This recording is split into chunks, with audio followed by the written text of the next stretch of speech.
Hey everybody, and welcome this week to Little Nightmares 3. Now, a long time ago, about a year or so ago, maybe two, I played Little Nightmares 1 and 2 pretty much back to back. Little Nightmares 3 was going to come out later that year, I think, so it must have been last year, and it did, but I saw there were a bunch of bad reviews for it, so I was like, I'm not really in it. But then I happened to see some gameplay of Little Nightmares 3, and I was like, damn, that actually looks kind of fun. And having now played a little bit of it, I agree. I'm glad that I'm getting ready to play it now. So, this is made by a new company, which is where some of the apprehension for people whenever it comes to whether or not they like this game, in contrast to Little Nightmares 1 and 2, which was made by some specific company. I'm sure I have their name up now. And Little Nightmares 3 was made by this other company. But they're all under the Bandai Namco label, so they've got the same overarching kind of vibe to them and theme and stuff. Anyway, you surely didn't come here to watch me talk about nothing, so let's talk about Little Nightmares 3 and go ahead and start us off here. So this is kind of cool. There's actually a character select here where you can play as either of these two characters. I want to play as this character on the right specifically. I feel like the story more centrally revolves around him in contrast to the other characters. I forget what their names are exactly.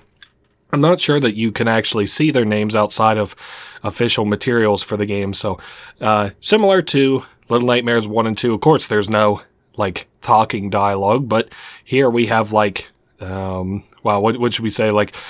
I don't want to use environmental storytelling because that's starting to become one of those words in the gaming community that's getting a little bit oversaturated and won't be looked well upon in a couple of years. Not that you shouldn't use a word that describes things, but, storytelling that is not inherently talking. So we've got a mirror there that is showing a window. Obviously, it couldn't have been a proper mirror. Speaking of mirrors, in the background there, you can see there's a broken mirror.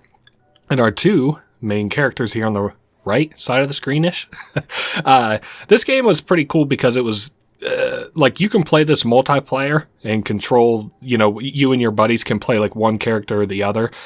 So I thought that was kind of cool. This also features Friends Pass, so you don't actually have to pay for both copies. In contrast, once again, to Reanimal, which I'm going to be playing here soon enough. I actually bought these two together. I bought Little Nightmares 3 and Reanimal, which is more or less Little Nightmares 4.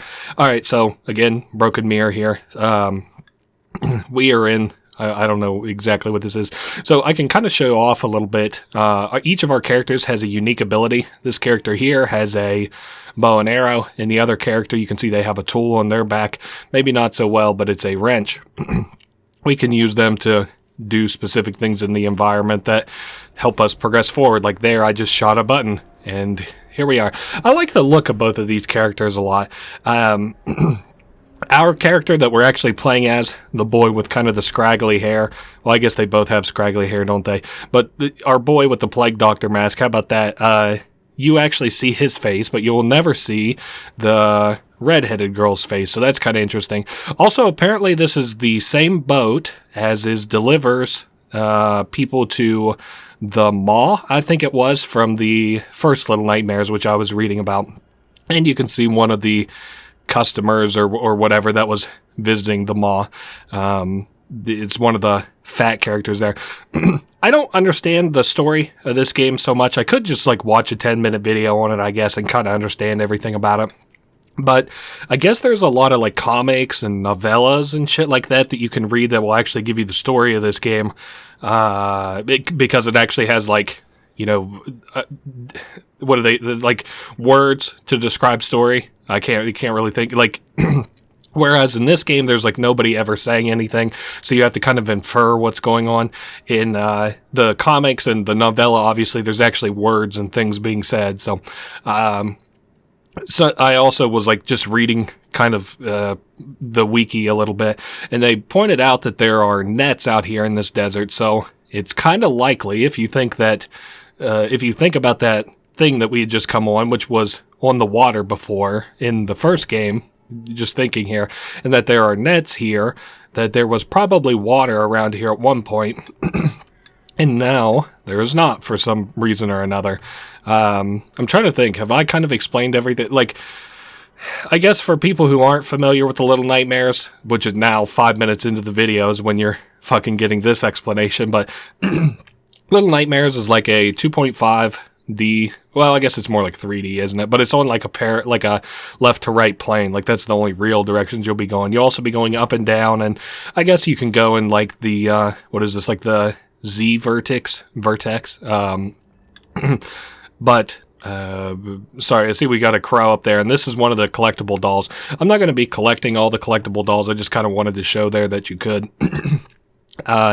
In these games, they've got basic like physics puzzles that you should be expected to do, and then also like like I was saying, we each have tools in this game, in contrast to the last game or two, where like maybe your character had something like specific that they could do. I can't even really think of either game where there was something you could do. I guess technically at the end of the second game, you could couldn't you warp through TVs? I think that was one of the things that you could do.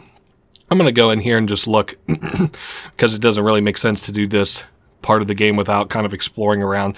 There's like a millstone here a little bit that's being powered by the this city is called Necropolis, and we can look around, I guess. You can see above us there's a thing hanging, so I'm going to have to climb up there and jump on top of it to make it over to that window above us. This place is called Necropolis, and I guess in official materials for this game, somewhere it's said that this city is kind of like a power, it's a power mogul, a little bit, if you can believe it. There's not really anything power wise you see around here, like lights or anything, but it is flush with power because it has windmills that still function around here. So I don't know what the significance of that is. I don't really think anything. I have a love-hate kind of relationship with this story because I think you should be able to experience the story to its fullest, in any game, without reading any supplementary materials or anything. But, I don't know. The most interesting parts of Little Nightmares have always been the comics. I've been aware of the basic comics for years, the old ones with, the ferrymen and stuff, if you're familiar with Little Nightmares. But I never read them, but... Here recently, I'm understanding more and more that, if you want to understand... I don't know why I'm so coffee this evening. I've been, a little coffee. I might be coming down with something. But, yeah, that's the time to do playthroughs as I'm getting sick. I really wasn't feeling that bad until, I guess I started recording. Maybe I haven't really talked to anybody this evening. As I say, in the evenings is usually when I like to do my little playthroughs after work is done and over with, and after I've eaten and everything. So it's been probably a couple hours. You can see there are these stone people around, a little bit like terracotta soldiers a little bit. It is kind of weird because their face is all malformed, and they do appear to be wearing not period correct clothing, even though I would maybe argue that as well. But this area is very kind of deserty and stuff like that. Hold up, we'll step on this, and then it should open that gate, but we can't go any further. I know it looks like the little girl's trying to do something, but it's because we have to put this crate on the platform there. But I was saying you can choose to not have a story for your game, which is okay. I played a lot of games that are fun that don't have a story, and I would have been fine if Little Nightmares' story was just contained to the games. But it kind of sucks that you have so much of your understanding of the world locked behind other things that you have to interact with, books, or I guess they're getting ready to come out with a tabletop game, and not the board game tabletop game from what I saw anyway, but it's a D&D tabletop game if you guys like D&D. I think you're getting kind of a basic idea anyway, even though I'm not pointing out specifically what I'm doing in places. This isn't really the time for it. I kind of given myself a little bit of levity here, I guess you could say. I guess you're gonna handle the lever, huh? Because there's not really much going on here at the very, very beginning of this game. I like the later parts of this game a little bit more, and I sort of feel that's, I don't know, echoed by people who have played this game. Alright, so I don't think I can get those boards to my left open by myself.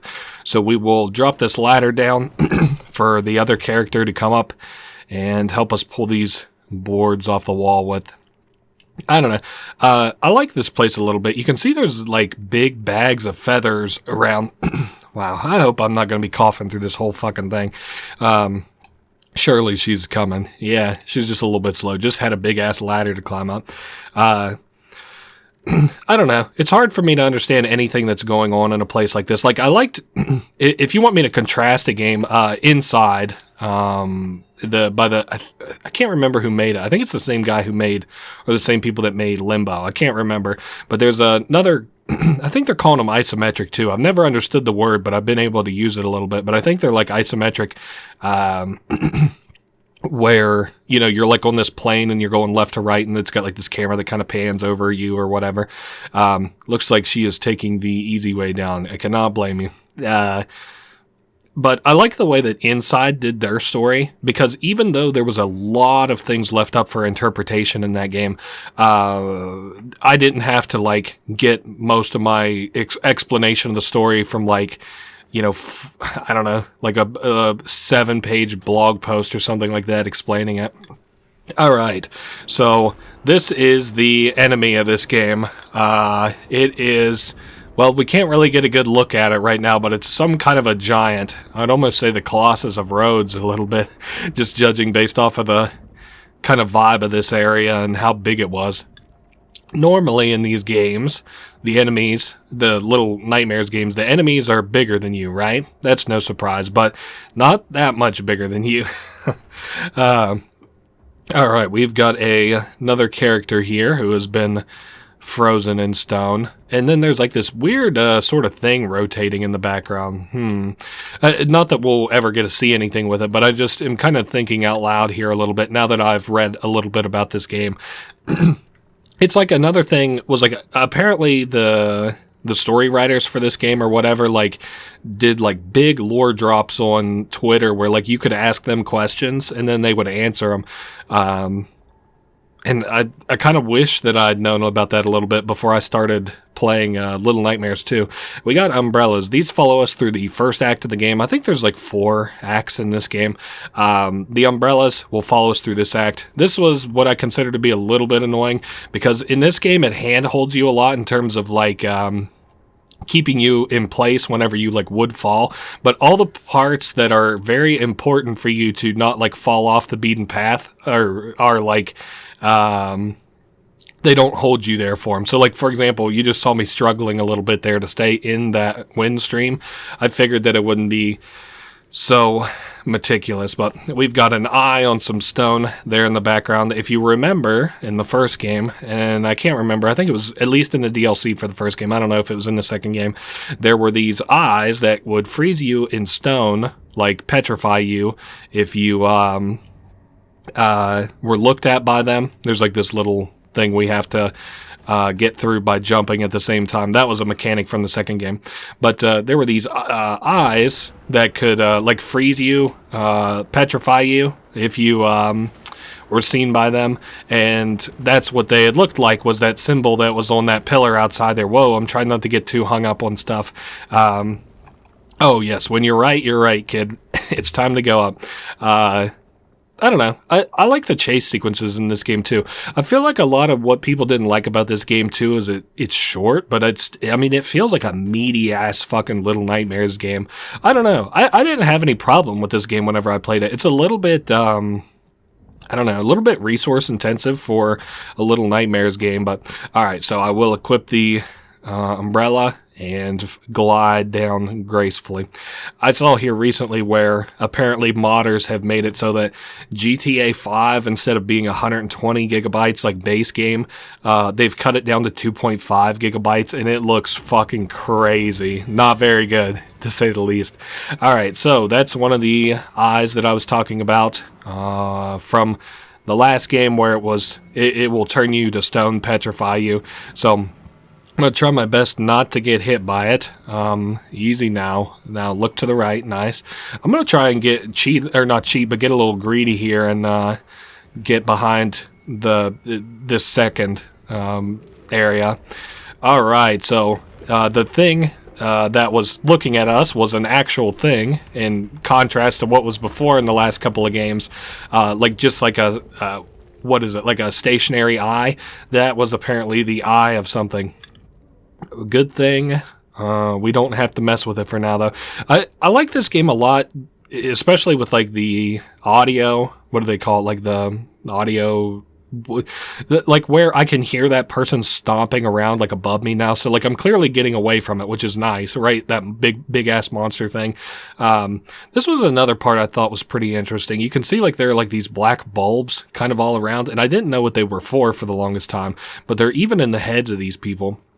How morbid it is. I was thinking about this a while back. I think I was playing some kind of game, not for the channel, but like where if you come upon like bodies that have been infected by like mosquitoes or maybe like maggots or something like that. And I was thinking about like how morbid it would be to be like one of these guys to die, and then like you're basically like a vestige, like a haven for like, well, eggs of this creature we're about to see. So we have to work in tandem with our partner here. We shoot the beetles down, and then they smack them with the wrench to kill them. The only ones you need to focus only the ones that like actually hover in the air near you. They can keep up with the beetles that you shoot down. If you're playing, obviously, like I feel like we've got the easier job out of the two of us in terms of dealing with the beetles. So those are all beetle eggs.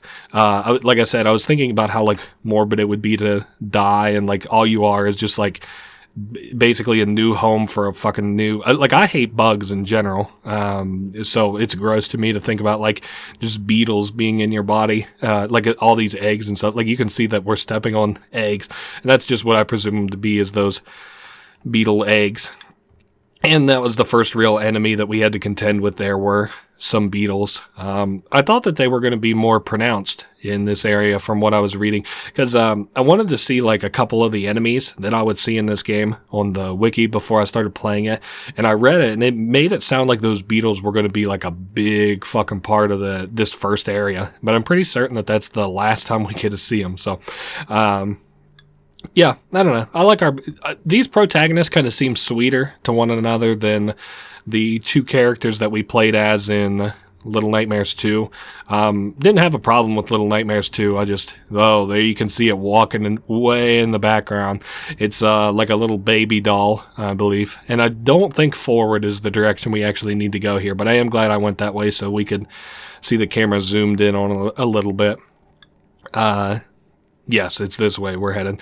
It's kind of crazy to me, like, I don't know if it's like a luck thing. I don't think so, but like how unlucky you have to be to have like this big ass city, and then like you keep constantly running into that doll thing.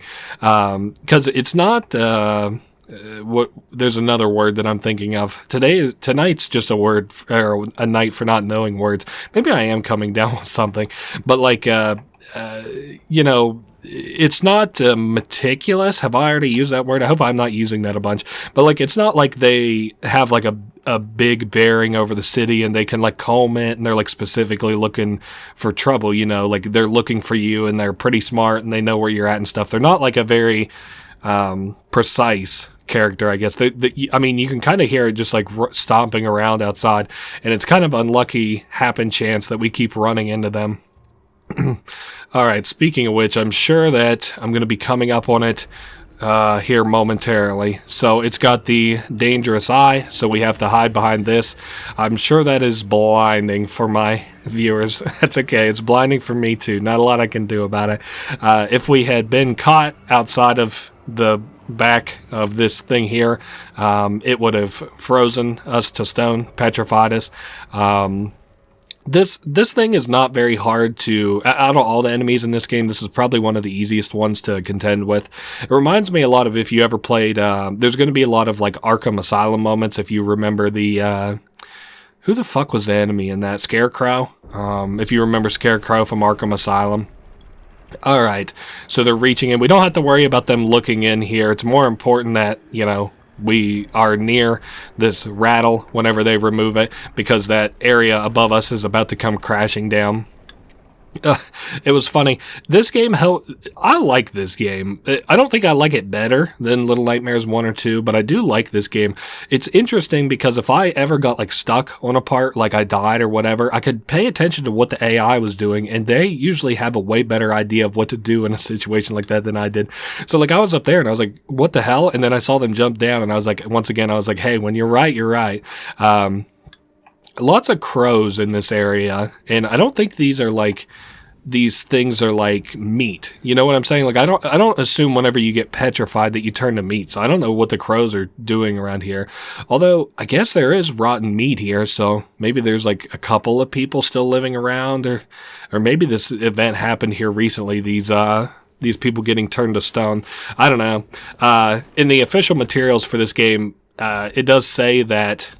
Oh, that's like a necklace, maybe? I was looking at that thing that's to my left there. I can't point at it yet because we don't have a flashlight yet, but we'll get a flashlight eventually and I can start pointing at stuff. In the official materials for this game, it does say that like this place did get fucked up because of this baby specifically. So it wasn't like this place got fucked up and then the baby was here. Like this baby kind of rolled out of nowhere or whatever, baby doll, and then screwed this place up. So... Alright, we got grabbed by it. This is a hella cinematic moment. I like the cinematic shots with this thing a lot. They look really cool. It's a very ugly ass looking baby doll. And we just fell down and we're getting a... What's the word? Flashback here. Wow. My brain's not doing all that great today. This might not be the playthrough, folks. This might not be the one to watch. So we are locked in a padded cell, and we can hear stepping from outside, and we hide. We don't like whatever that is outside. And it does sound like steps, because there's going to be well, I don't want to spoil anything, but just keep in mind that we can actually hear somebody stomping around instead of moving. I don't know. Just remember steps. Anyway, we wake up and we're back in the necropolis. Isn't the necropolis the city of the dead?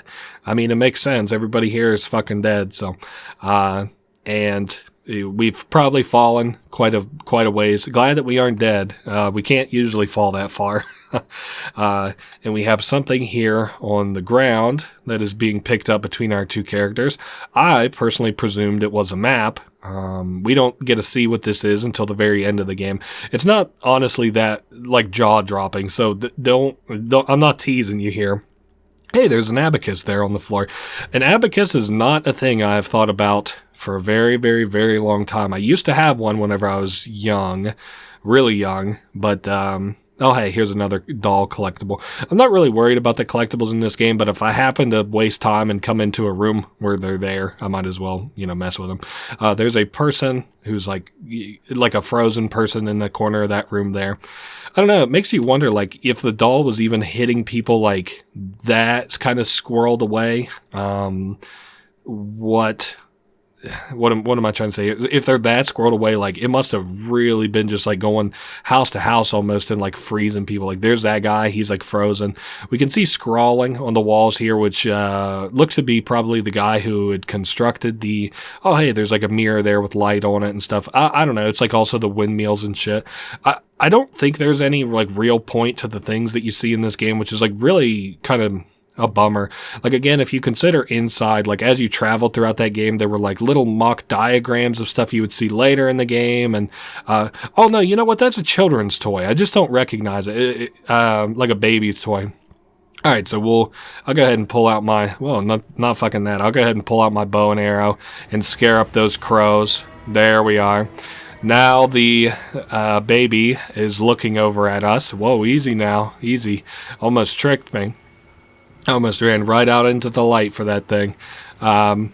I believe, I was about to say, I think it'll eventually look the other direction. So, all right, we're in the middle here. All right, I'm going to try to get to the far end. Nice. And then these are like giant blocks for the baby. I don't know, because if you assume that the baby just came here and fucked stuff up, like, it doesn't really make sense for there to be giant children's blocks and giant toys and stuff. Unless, of course, like... And I'm not really presuming anything about the story here, I don't think. I think we fucked it. Oh, no, we're good. We won't get screwed off this. I don't know.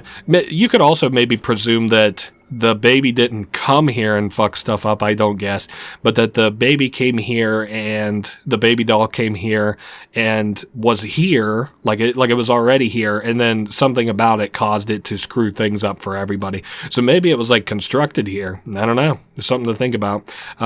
It makes sense because there's like a lot of baby doll stuff, like a rattle and children's toys and building blocks and stuff. So, I don't know.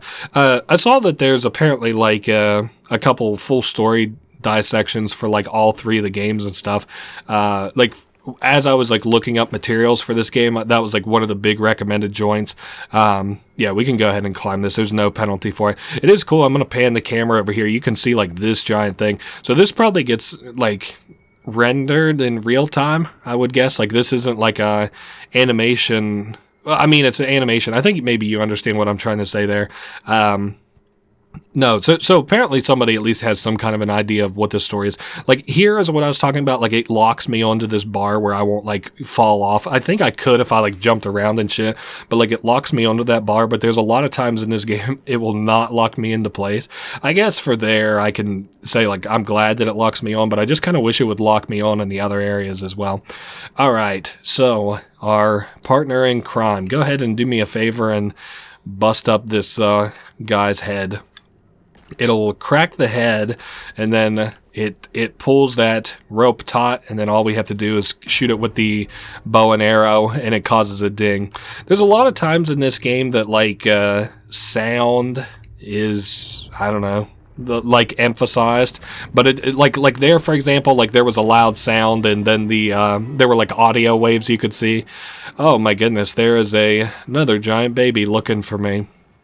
Oh well, I think it takes the bell and then fucks off, which is good for us because I get we needed it to open the way forward.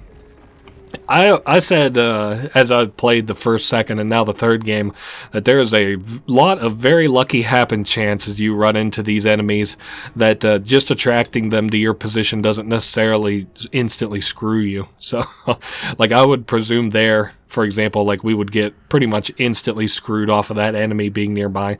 So we can have them rotate this thing again and use our umbrella to carry us upwards. All right, and I see I've got the lever here that will drop a ladder down to our buddy. All right, moving along. I don't know. This game probably will end up kind of shorter, especially in terms of like, you know, me playing it and stuff like that. But shorter than the first and second game. But I didn't really dislike it. Like it felt like I was debating this, and maybe you tell me your thoughts. Would you rather have a game that is like? Also, is this person coming? Would you rather have like a game that's... Maybe I didn't snap it into place. Hold on. Let me fucking adjust this lever. Maybe I can't even move the lever. Oh my god, you're shitting me. Would you rather have a game that's like compact, but you like enjoyed the whole thing and you felt like it was a really good game? Or would you rather have like a game that was like fairly long and you just like weren't that entertained by?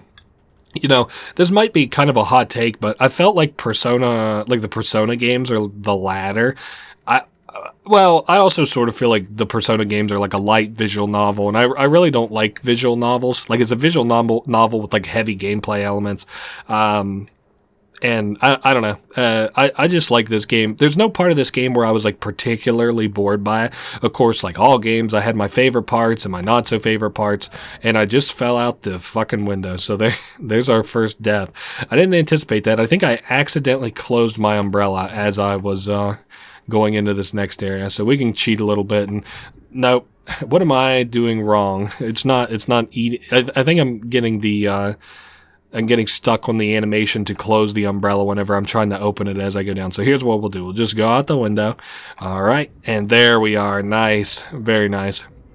And we can see the baby kind of walking down there, knocking away at the crows that are kind of annoying it. It's interesting to me that the crows bother to mess with the baby at all. I know that it seems to me like the baby like messes with the crows and the crows mess with the baby. Although... I don't know if any of you guys happen to know this, but apparently crows are like hyper intelligent beings. Not like super intelligent, like smarter than a human, but they can like recognize humans and stuff. And it's kind of cool because people like a lot of times children will form like relationships like with crows and stuff where they like give it like little trinkets or toys or like feed it or whatever, and it'll bring them back stuff. So I think that's kind of cool.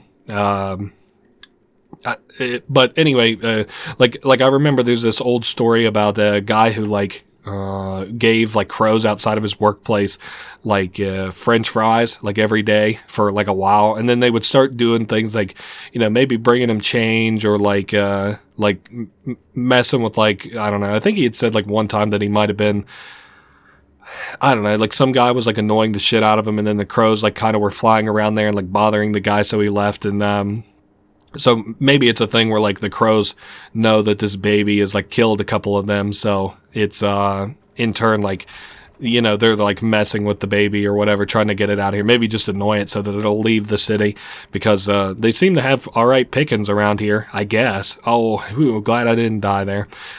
Should have used my umbrella and just hopped down, I guess. All right, whoa, easy now, easy. All right, I'm going to move this crate as soon as I get my partner down here. I don't know if you guys ever played like Resident Evil 5 or any of the Lego games, but you know how like it will have you do specific tasks so that you, whoa, easy now. Oh, okay, yeah, we can still keep pulling this. This is what I was talking about, like Arkham Asylum Scarecrow segment. Like, this is pretty much exactly what this reminded me of. Like, I'm pretty sure there's a camera shot exactly like that in Arkham Asylum. So in Resident Evil 5, it's like a co-op joint where, you know, like it's very similar to this, where it's like two people are like trying to accomplish these tasks together to like progress to the next area. Like, I'm trying to think what we just did. Like, we both had to pull that chest there, so it like locks us up to the next area that we need to be before it continues on. I can shoot that down. Cool. So the baby is going to look at that. Oh yeah, here's another thing. We can kind of not cheatsy doodle this area, but like we can skip this a little bit. Like, we don't have to wait for them to go back to patrolling that area, and it actually makes it a whole lot easier on me by extension. All right, what is the thought here? Oh, we got something that we can pull. So like I can't go any further. So it's like, so I won't lose my partner. Like it has like this little lockdown area. Where we both have to interact with this to continue on. So it's artificially slowing the game down so that you don't ever lose your partner or get like too far ahead of them or whatever. I think it's kind of neat. I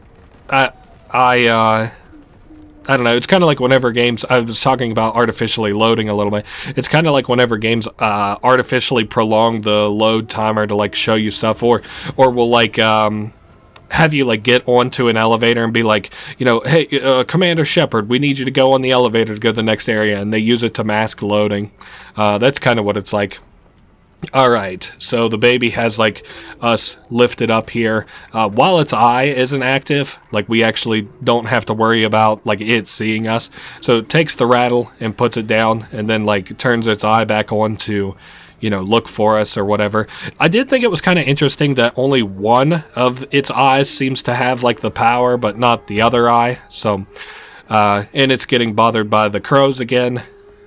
It's like knocking at them to hopefully get it out of its face, but they just keep bothering it, and it puts us down and goes to mess with the crows, and we can continue on. I think that's actually the last we see of the baby, which is a little bit not I don't know what you want to call it, but like I didn't think it was all that cool. Like I was like, damn, I kind of wanted to see us like maybe like knock that baby down or something like that, like make it fall like a long ways, and then like I don't implicitly want to see like a baby doll die, don't get me wrong, but I did kind of want to see an end of the character that wasn't just it like sort of fucking off into the sunset. I don't know.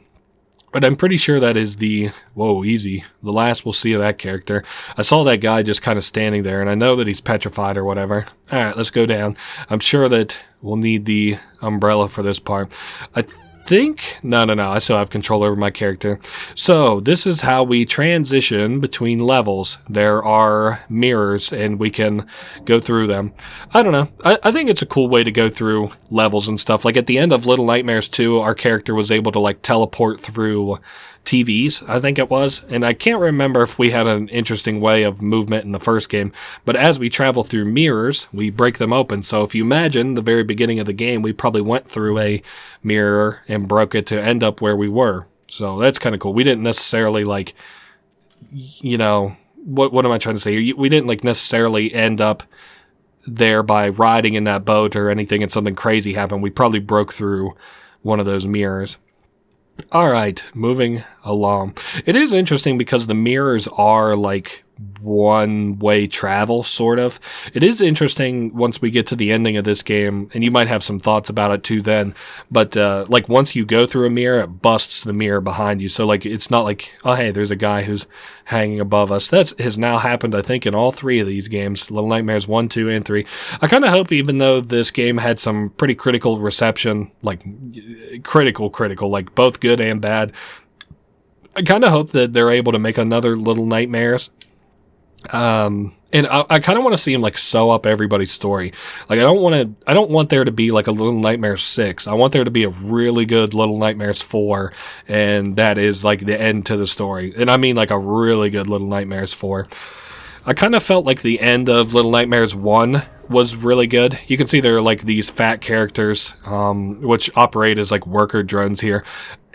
I'm glad in this game that not everything is constantly trying to kill you. Most of the time things are trying to kill you, but I think we have to use our little buddy's wrench power here again to drop the ladder down, and then we can climb it. So we're in the second level. This is called the Candy Factory. It's funny, I'm hoping that I can remember all of the levels names. I do actually think I remember them all right now, so it won't hurt me to say them whenever we go to them, as long as I'm able to keep remembering them. The Candy Factory, where we have fat characters who are working in it. In this game, not everything is like an enemy that you see. Now, I kind of feel like it would be an enemy if they were able to focus you very hard, but speaking of enemies, the big enemy for this area is this character here. They've got a lot of arms. Nice, and they just shut that window there. I don't actually know if they can see you as like an enemy there. I don't see a way that they could actually hurt you, so I would guess not. But they're not gonna like break that window open or anything, I don't think. So, however, in this next room, I'm pretty certain is where we will see that enemy for the first time.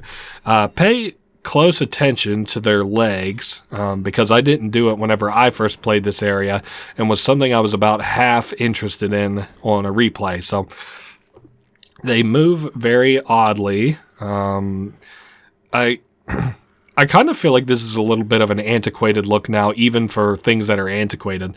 Like, I don't know if you guys ever watched, what's it called? Over the Garden Wall. I really liked Over the Garden Wall.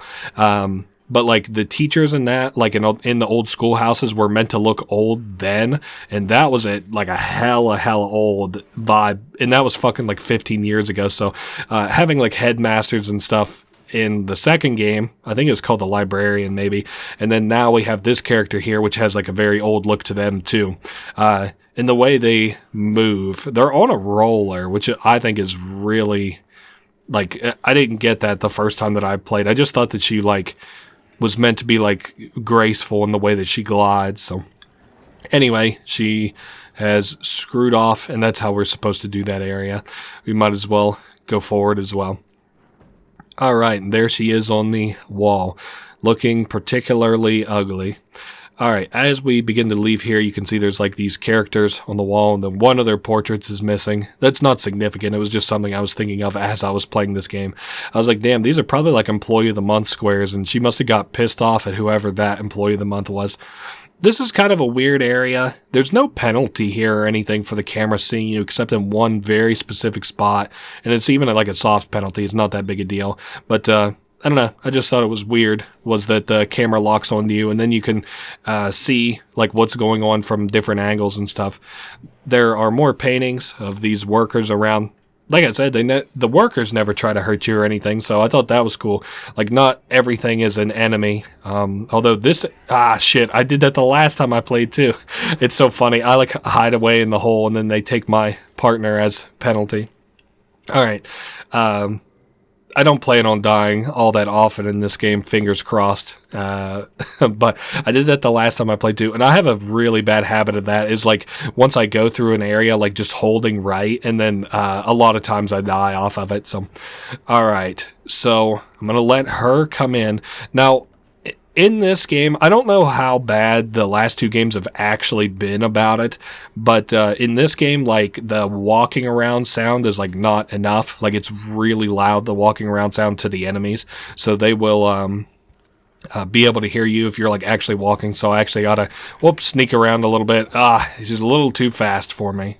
I'm a dumbass. I forgot that there's, like, these little cubbies that we can hide under here that we're supposed to hide under to let her go over to the other side. Lots of bugs around in this place too. We'll talk about it a little bit later maybe. No, there's a certain vibe about women like this that like have like the pearls and the nice dresses and stuff and the really done up hair, like the really, really done up hair. We can climb here. She won't be able to see us. And I know that they think they look good. And I don't like to call anybody ugly, but I think that style of dress is extremely ugly. Like pearls and stuff. Like on a young lady, like an actual young lady, not a decrepit old hag like this one. They kind of look nice if you have like the whole setup going. Like wow, what's that? There's like a movie about maybe it's like a Mozart movie or something like that. Amadeus, that's the name of the movie. They have a lady in that who kind of dresses like that, and she looks really pretty. Anyway, I was going to say something crass. Fans of Amadeus, make up your own joke about that movie and beautiful women, please. Save me the embarrassment. All right, lots of files around here. In this area, unlike other places like with the librarian and stuff from the last game, I don't think there's much to do about it here. I kind of think of like what's the principal like use of a place like as we kind of travel through it or whatever. Oh yeah, also my umbrella is gone too, so that kind of sucks. All right, we are gonna begin a chase sequence, I believe here, which is the significance of having us in a, I don't know, kind of caught up together and stuff here.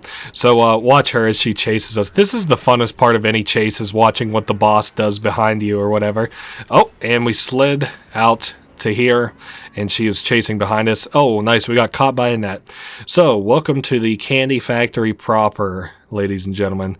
The candy looks gross and good at the same time. Like, it doesn't, like, I wouldn't eat any of this candy. It's all obviously on the floor and shit, and that's really gross, and it's got bugs on it. But at the same time, it kind of reminds me of, if you guys ever watched or remember, like, Codename Kids Next Door, there was a character called, I can't remember, but he was like a pirate, and he had, like, candy, and his whole gimmick was, like, you know, stealing candy and stuff like that, and, I better be near to this character whenever they come in, because these bugs can kill us here. I think that at least the AI like stays pretty well right up your ass for this segment. So I'm not too worried about them dying to anything. I'm gonna leave that there, and then we can climb this ladder.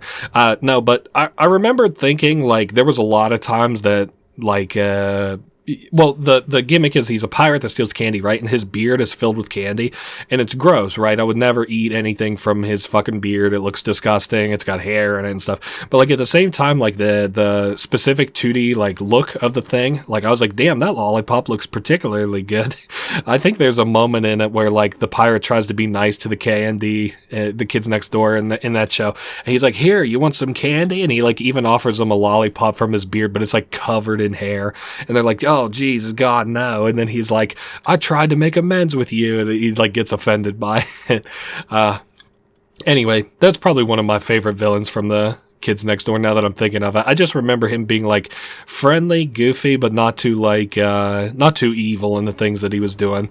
Alright, so there is goop in the back there that's being kind of crushed by this machine, like pressed by this machine to make lollipops. And you can see that's kind of how this factory works. It's all operated by these big motherfuckers. This guy on the right is me watching TV at work, just completely dead ass asleep. Maybe not so big. I'm not nearly that big, but somebody, I can't remember if it was a friend of mine and I, like, messing around, like, arguing the other day, but he called me 700 pounds. And I was like, Jesus Christ, that is, like, fucking over, like, 3 times my weight. I couldn't imagine 700 pounds. I guess they have a couple shows like that where it's like, what, they got the 1,000-pound sisters and stuff. Oh, man. So it's horrible shows. The Learning Channel, I don't know how much of this I'm going to talk about or whatever, because this isn't really the place for it. But I was watching a thing here a while back, like, how did the Learning Channel ever become TLC, like what it is now, which is essentially just like the Learning Channel. What you may know it from is, like, people who, wow, this looks really good too. Like, this is such a pretty graphic. I'll just talk about it while we're kind of walking. But how did the Learning Channel, which, like, now is, like, My Strange Addiction and then, like, 90 Day Fiancé and stuff, like, how did it ever become, like, this drama bullshit? Whatever made the TLC become that? I guess apparently it was a company that was, like, getting ready, like, it was on the way out. Like, initially it started out and was, like, pretty interesting, but, like, people didn't really care for that stuff kind of coming out of the 2000s or whatever, like, just learning about random stuff. Or, like, PBS just kind of handled it better and did, like, the documentary side of things better, like, where people enjoyed it more, like, kind of a Ken Burnsian type deal. But the Learning Channel, like, what didn't do it as well, but they did a couple things where they did some drama pieces and actually saw success from it, so that's why they ever stuck with it. Now, we have got bugs here, and there's a body that's about half eaten by bugs and covered in candy. So I don't know. I was like reading, and it was like saying, like, I think that on the wiki there was like a theory that was talking about, like, the reason that the bugs are so plentiful here is obviously because they have, like, a lot of candy to eat. And I find that, like, pretty. They got myth busters, right? And there's, like, myth busted, not busted, and then what, like, presumable, possible, or whatever. That's kind of how I feel about this, is like, I see that, like, that was my first inclination as I went through this area, was like, damn, there's a lot of candy around. I'm like, well, obviously, like, the bugs are attracted to it because it's, like, just straight sugar. Obviously they want to be next to things that are, like, they're probably, like, looking at what they can eat and stuff, and I'm pretty sure that bugs just like sugary shit, like, highly. Don't actually do this. This is a horrific waste, and like, the attraction of vermin is, like, something I don't like. But leave a fucking pop can, like, half full with soda overnight out in the summer. Yeah, see if you don't just get tons and tons and tons of bugs around. A lot of times, I can think of, like, 2 or 3 times in.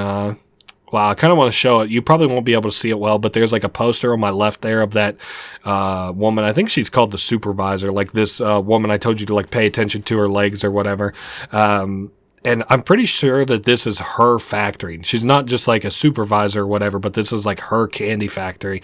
So she's probably a pretty big player in things around here. Unlike, we can't really make presumptions about people's roles outside of what we're able to assume in terms of other enemies. Like the janitor from the first game, he was obviously, like, he had to watch over those kids, but, like, why? We don't really know too much about characters in this game, but or in any of the Little Nightmares games, but I think it's safe to presume with the posters and stuff that are around that she is probably the owner of this factory, and they, like, sell.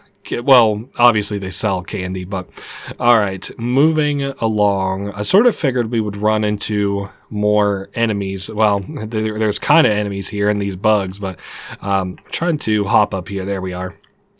All right, and then up once again to this upper area. Lots of bugs around. Definitely don't want to fall down. I will definitely die. And there comes this guy. Looks like he's putting up boxes of candy.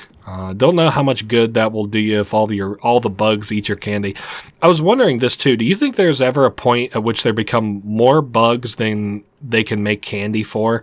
Because, like, vermin like this just multiply, and they fucking multiply, like, quickly.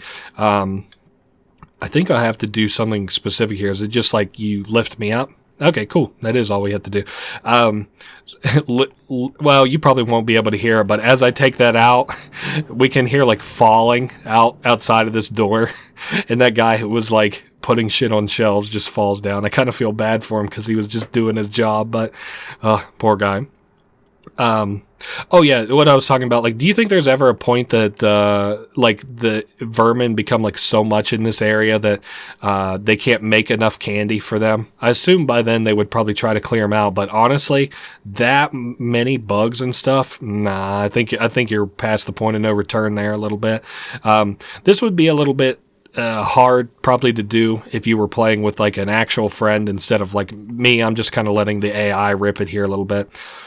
I think you're supposed to be able to do these fuses in whichever order that you actually want to do them in, these two fuses, but I find it easier for some reason to do this fuse over the other one, like this other segment that we'll have come up here. Like, I was having a hard time snapping my character into place, and I'll show you what I mean exactly whenever we get to it. So, 2 fuses needed. We got the first of the 2. And then we'll climb up through this porthole, or maybe it's just like a pipe, I guess. And we end up in a freezer area, and there's a camera here, which leads to the other side of this fan that we see. We can't go through that away. Man, this area is probably pretty chilly. I can see our character's breaths. We can grab this, and it causes the thing above us to move these hooks of, like, meat or whatever, but we have to be holding it, and so the AI is going to handle that for us. Similar to whenever we climbed up the plates in the second game, we can climb up these tubs here. Alright, so I should be able to jump and grab a hold of one of these. It's really, you can't grab the meat ones, but you have to grab a hold of them in, like, just such a particular way.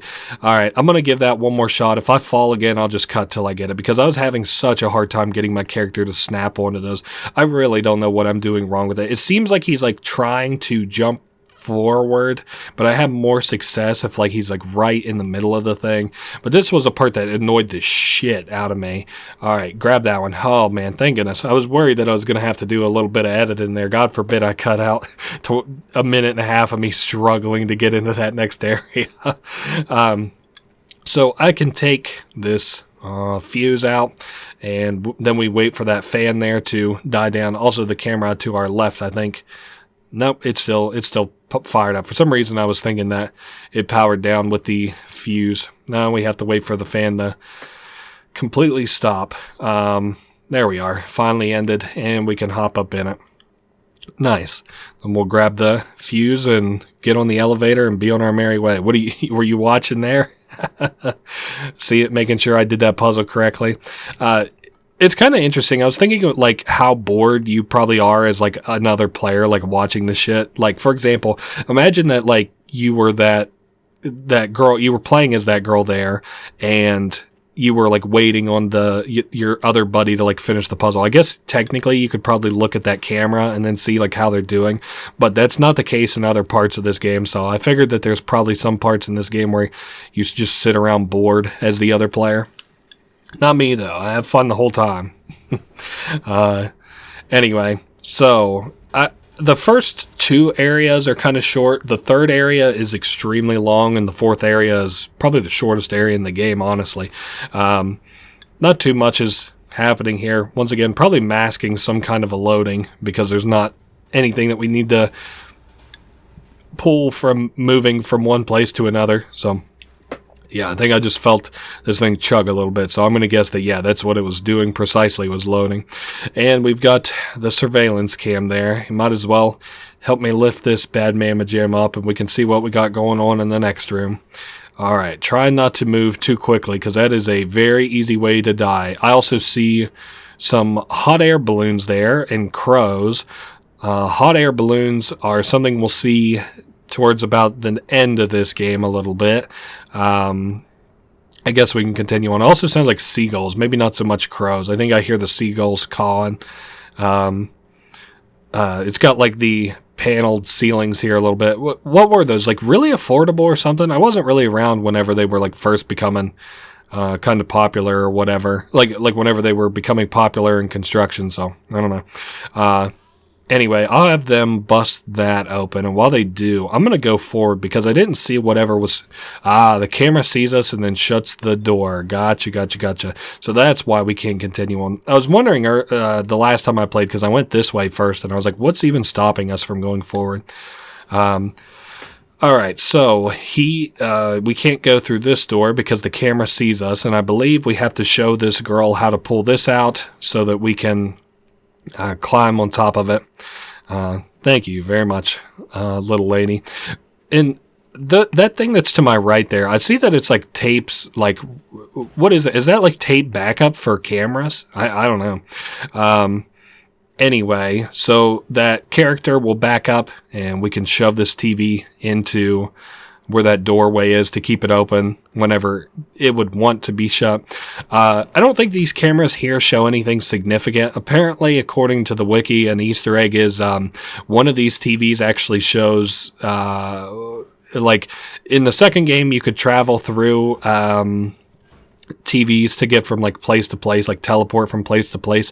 And one of the TVs here is going to show that same like wavy look to it that as you could travel through in the second game. I'm not really seeing it if there is one in here. Maybe it's in like one of the adjacent rooms or something. I don't know. I'm not seeing it. But I don't know that I would recognize it necessarily because it's been about a year, maybe a year and a half since I played the second game. So I really can't remember. I just played it a while ago. I do plan on playing Reanimal, which is, as I had already mentioned earlier, this area is really fucking pretty, actually. I like the look of this. So this character will now come in, the supervisor, I think they're called, and just kind of like look over everything. It's like, oh, fuck, all my cameras are broke. What the hell? They can't get them refired up from here. I don't even remember what we did to fuck this up. Did we just hit a button or flip a lever or something? It should be easy enough for you to fix. Just flip it back up in the on position.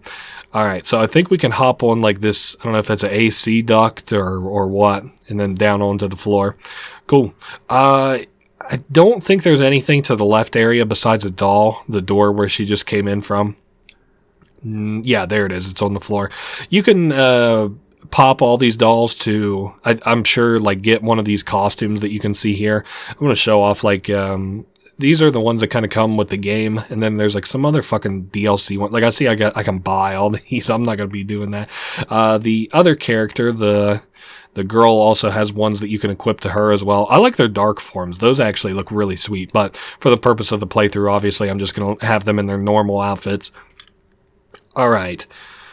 Moving along. Sorry, I don't know what I was thinking there exactly. Or what? Oh, I was talking about Reanimal. Reanimal. So the studio who made the first Little Nightmares 1 and 2, they released a game that was like in the style of this called Reanimal, which I think is about like giant animal. Like it's this shit, like where they're like humanoid creatures, like doing crazy stuff. But in that game, it's all about these giant animals doing crazy ass shit and you surviving in that world. So I'm gonna play that sooner or later. I got it at the same time as I got Little Nightmares 3, so. Alright, so now it's revealed she's like a little 6-armed, like crawling thing, so she can get around a lot better than she did before, now that she doesn't have that ugly-ass bottom half to her. She's being more of her true self. I'm real proud of her. Way to go, little lady. Alright, moving along. I think that we just kind of want to follow her here. I don't really get the point like, what is it? Hyperbolic?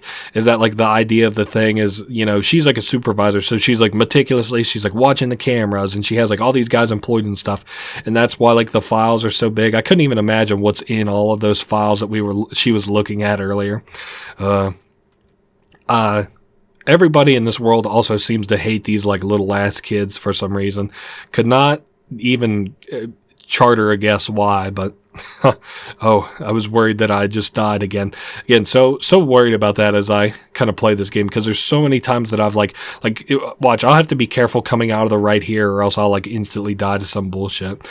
Alright, what's the big idea? Can we put it in fucking go mode there, number 2? That's how I remember these characters. Like I don't even remember them as whatever their names are. I can't remember. I just remember them as Thing 1 and Thing 2, like from the Dr. Seuss book. What is it? Cat in a Hat. That's right. Thing 1 and Thing 2. We're Thing 1, obviously, and the other thing is Thing 2. Anyway, So we are surely we have like another chase sequence coming up here. I do like how they kind of close out an area with like a pretty big chase sequence.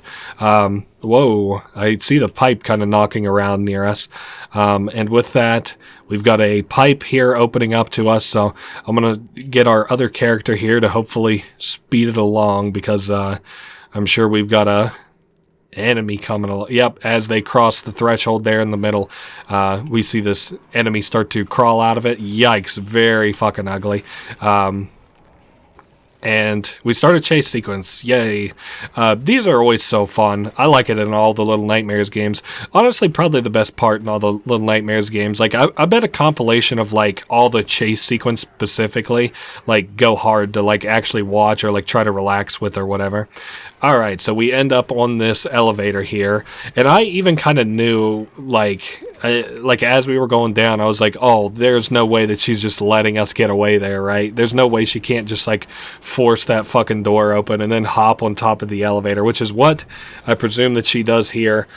We can kind of, well, actually, I think we need to. Yeah, we come out of this, and then we hide under this here, and then she comes down. Hopefully our little partner there was quick enough that, you know, I'm not going to have to worry about them catching us. No, looks like we're safe.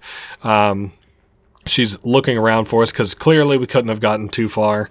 And then I assumed that, like, we were going to run out of there. It would take a lot of self-control not to run out of that area on the left where we just were when she shook it. But whatever that was, that little critter that ran away, obviously does not have the same self-control these two characters have.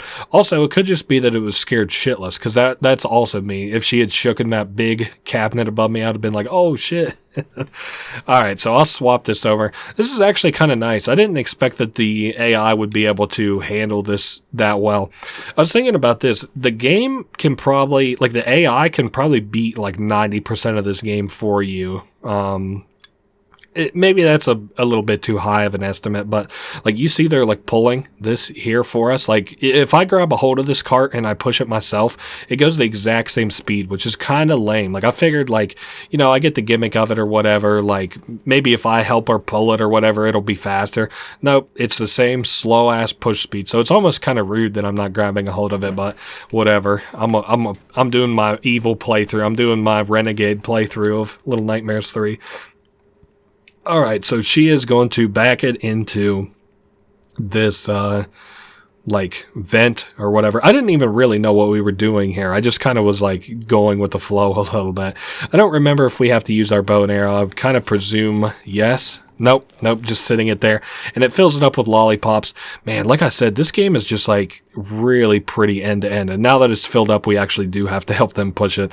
So, kind of surprised they're willing to help us push it back. If it was me, I'd say, nah, I pushed it here. You push it back, brother. I also feel like if I was in this game, I'd be about... Wait, how tall do you think these people are relative to normal people? Like, normal people are probably, like, 5'6". I'm 6'1", personally. So... I'm thinking here, like, you know, these guys are probably like a foot tall, foot and a half tall, maybe. They're like really small. Even if they were like, even compared to like real life babies, like these things are probably really fucking small. All right, hop up here, thing two, and let's move along. How about it? All right, falling down. Oh, easy there. The wiki calls this thing spider-like. I don't consider that to be very spider-like. I mean, it kind of is a little bit. It looks a little bit arachnid-y, but I think spiders have 8 legs, don't they? And this thing has 6? I don't know. I feel like I'm like the nerd character, though. I'm like, actually, but whenever I played this, I didn't think that they were like spider-like. I just kind of thought they were like a creepy critter, if that makes any sense. All right, let's continue along here. I guess she sells the candy. It makes enough money off of it. Oh, sounds like we're getting chased again. Have fun, me.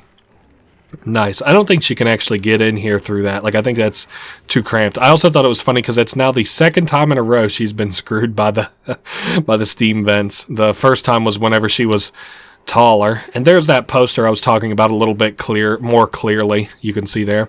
Hopefully, my partner is able to catch up to me before that monster catches up to her. Wow, I feel like she's cutting it really close. Okay, so we hide out here, and the AI will actually show it to you, but like you need to be pretty quick about this running away. I don't think she actually turns around to chase you. I don't know. Whoa, she sure does. Holy shit, she's really quick. This kind of reminded me of like a Crash Bandicoot level a little bit as she's like chasing you. All right, and then we've got this vent that we can go through. No, don't hold it open for me. Thank you. I'll get it myself. Wow, and then they've just got like areas that are just boarded off and shit around. Oh man, and she's like crawling through this like what do they call it? Like compactor, I guess it is. Hydraulic press is the word I was thinking of. It hydraulic presses her into the ground there, and she was pretty strong. She was able to fight it back for a second. Now, apparently, this is just like a detail, but apparently, if I like sit here, our thing too will go over and like try to touch their hand or whatever, maybe make sure that they're dead. Just pokes at it. Whoa, creepy, huh? All right, let's move along. You've had enough fun here. You don't have to do any of this stuff. Like, there's no reason to, but you can like get an idea of some little extra bonus stuff if you kind of walk around that room there. I don't know that there's any point to it. Just kind of looked like maybe a place where they box sweets up. But in this room, you can see that these are like a little wireframe things, and then it's got like the dresses over them, so you can see how they would work. I think there's a doll here actually. Fuck it, I wasn't able to get it. We'll just continue on. But I think that's the end of the candy factory. Yep, you can see there she is again on the Employee of the Month ass poster. Nice. You don't use this bow like too much. Like the times at which you use your powers, like your little special abilities, come and go a lot in this game. Not that I have any problem with it. I actually kind of like the pace at which you do and don't use your powers in this game. But I don't know. It was just like very heavy at the beginning of the game, and then there's like 2 or 3 parts in this game where like it gets heavy again, but for the most part, like it's, you don't use them too much throughout the game outside of the very beginning. So we're waiting for our partner to come out of the mirror behind us. Nice. And we broke another mirror, another 7 years of bad luck. We're up to 14 on screen, 21 off screen, and that's presuming that the mirrors do not break whenever we go into them, which I don't think that they do. So, all right, we are just glad to have our buddy back along with us. I don't know. I felt like the relationship between these characters was like a lot sweeter in this one. Like these ones are obviously like they care a lot more for one another, unlike Little Nightmares 2, where those characters didn't really seem to care for one another very much. They just happened to be along together for the ride. This one, they're like sweet to one another, and I kind of like that a lot. Alright, so we do not have an enemy for a fairly long time in this game, so, or in this area anyway. Like, we gotta kind of, like, fire things up around here, so just be ready for a lot of kind of whatever puzzles as we move around a little bit. Alright, I think I have to pull this shelf out, and, this is a recurrence of the gnomes, as they're called. They're spelled like N-O-M-E-S, I think, unlike gnomes, G-N-O-M-E-S, and they're like a kind of character, like a race of character in this world. I think they're supposed to be like, I'm just jumping on this to like stomp on this guy's head. I think they're supposed to be like us, like little kids, but kind of like if we had been experimented on. Like there's a character from, I think it's the first game's DLC. Oh, nice. We actually made that. I feel like it gave me more oomph there than I actually deserved, but all right. Coolio. Thank you very much, little gnome man. But I think it's like characters that are turned into those gnomes. I think in the DLC of the first game, if you want to go back and look at that, we somehow got transformed. I don't even remember. I know the character from the end of the first game's DLC, like, died, and there was like story to it, but I don't remember how they got caught and turned into a gnome. Oh yeah, this is another area where it didn't like lock me into place very well, so I fell off and died. It's a good thing that they didn't give you the umbrella for some of these later parts, because there would be a lot of exploring to do.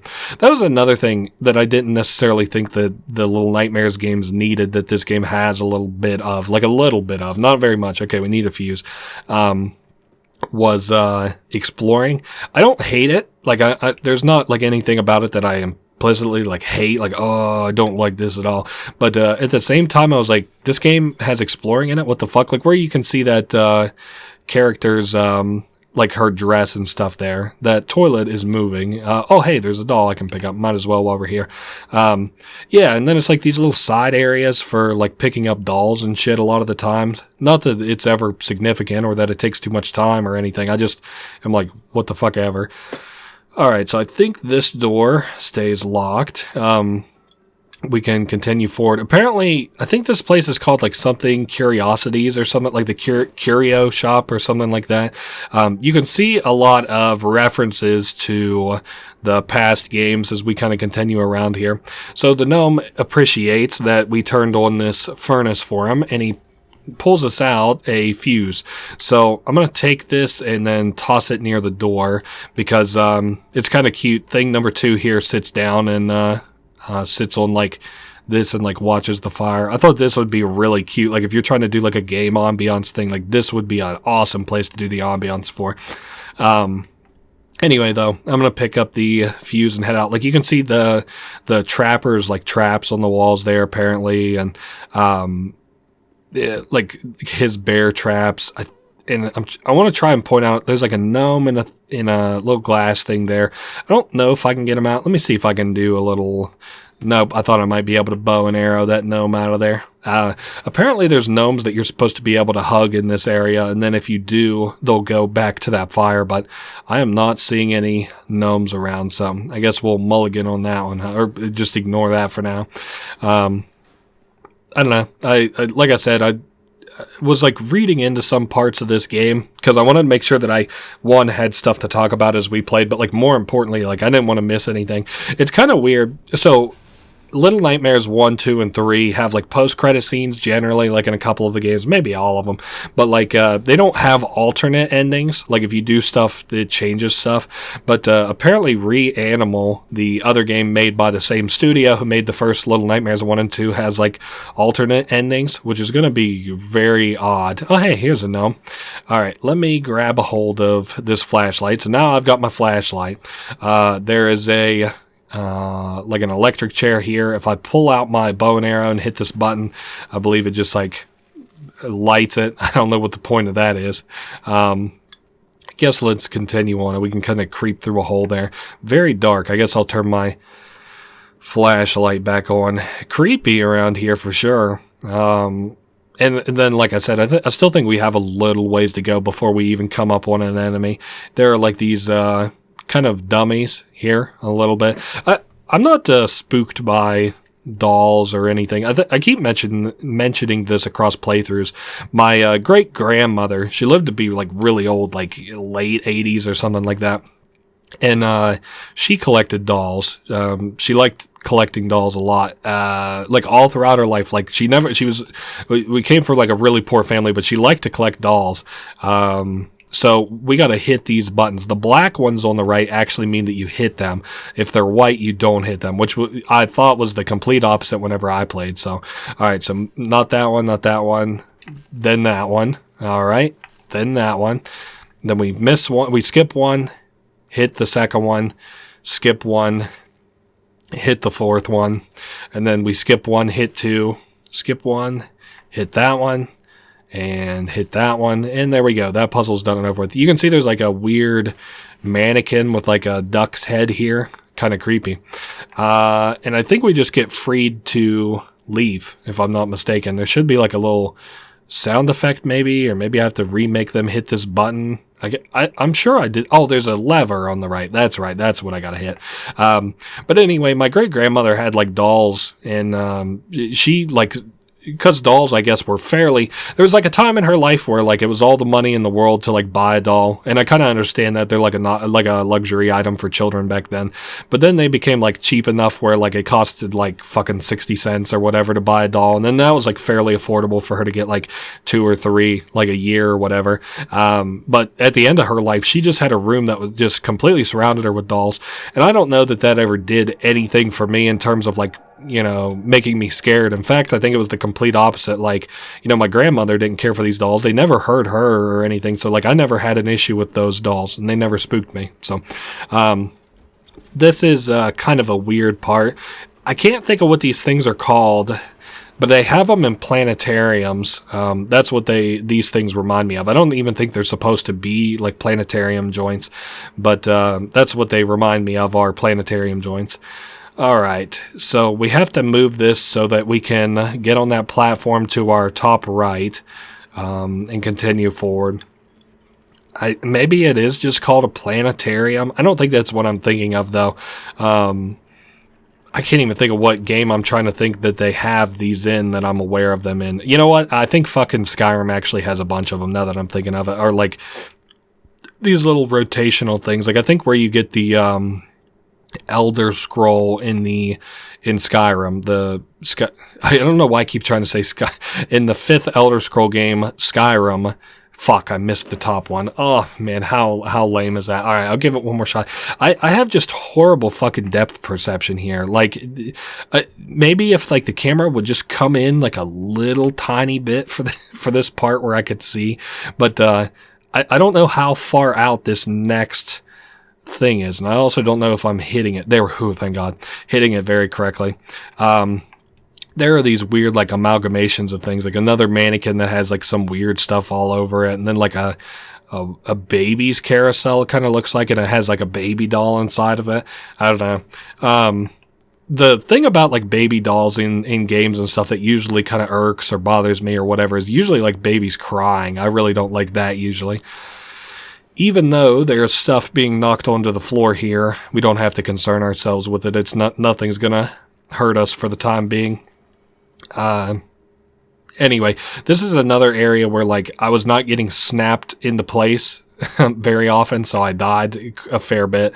Alright, easy now. Now, I think I had to jump to this chain. Whew, thank goodness. Alright, I did that a lot better than the last time that I played. And as we get closer to the top here, I think we just, like, even out. Yep. All right. And then we actually want to go to the left here. There's a doll to our right, but that just does nothing but kind of waste time for us. It's cool they got like a bunch of like random curios. I was thinking about this. They got a bunch of C-clamps on these things here. I don't know what their obsession with like torture and kill is for this area. Like if you remember, an area that we were in not too long ago had like an electric chair, and then they have like these C-clamps torturing people and stuff. I don't know. Weird type of hobbies these people have. I don't think there's anything down here to our left, even to see. I think it's whoa, that looks like a creature eating something. And then there's, oh shit, you know what that is? It's like a hook, and then it has bait. Then there's a fucking seagull at the very top of the water there. Interesting. All right. Again, as I was saying, oh, there is a button I can hit on the side there. Does that turn the lights on? Good. I can't see a fucking thing. I don't think there's anything to see there either, as a matter of fact. There's just a doll over to my left. I might as well get it. I'm pretty well right on top of it. I'm not worried about the collectibles in this game. I really couldn't give a shit. I didn't care for the collectibles in the first 2 games. Damn sure don't care about it in this game. Even though I think it would probably give you like more costumes for your characters to wear and stuff, but and like I said, we really don't. Maybe we're coming up on some basic enemies here. I just really don't remember enemies for like a long while in this area. So there's one of the workers, and I don't know. Oh yeah, there is a way that we can continue on from here. I see there's like a flap in the wall here, vent or whatever, that's going to let us get from, god damn it, from place to place. What is up with my depth perception all of a sudden? I'm playing this game with both eyes open. I should be able to get through these areas. No problem. All right. I don't know where we're even headed. I guess I could pull the flashlight out, make it a little easier for us to see. Goodness, I'm getting hit with a wave of fatigue all of a sudden. I thought I wanted to wake the carnival up, and that's like, oh shit. There's like doll heads around and stuff, and in the popcorn machine, oh man, this place is kind of gross and grody. I don't know. I want to wake the carnival up, and then I think I'm gonna take a little nap. There's like an eye icon on one of those containers back there. So I don't know. The eye icon is kind of all around, but I don't know that it has any like actual importance in the story. It's just all over the place. All right, so here is a one of these dummies. I think if we try this door, and then once we get this character in here, yep, there he is. So he's like tied up to this like pipe, and this shows you how you're supposed to kill these guys. You shoot their head off with the bow and arrow, and then she crushes it with the wrench. And this one in particular has a key in his head, and that's how you kill the dummies. That is our tutorial of that. Oh my goodness, I'm getting sleepy all of a sudden. Anyway, not that you guys I guess care if you ever wondered if I got sleepy during these playthroughs. It's just kind of relaxing. Like, it's just like rain and thunder and walking around. And well, I talked about this a while back. I have a friend, and every time that he plays scary games, they instantly make him tired, like the second that he does. Now, sure, you can kind of attribute some of it to, like, the ambiance of the game, probably, or whatever, like, where it's, like, real dark and quiet until it's not. But me, personally, my personal theory is that I think it's because, like, your body like gets pumped with adrenaline because you're scared, and then it like dies off, and then it pumps your body pumps with adrenaline, and then it dies off, pumps with adrenaline, dies off. There's only so much that your body can take of that before it gets like really tired. So anyway, we keep this vent open for her to throw in coals, and then yeah, that's what they're called, right? Coal, singular, multiple coal chunks, but it is coal. I guess the plural of coal then would be coal, I think. Yeah, because we had coal and we burned it in a wood stove growing up. So if I had to, hey, Dr. Dirk, go out there and fill that stove up with coal.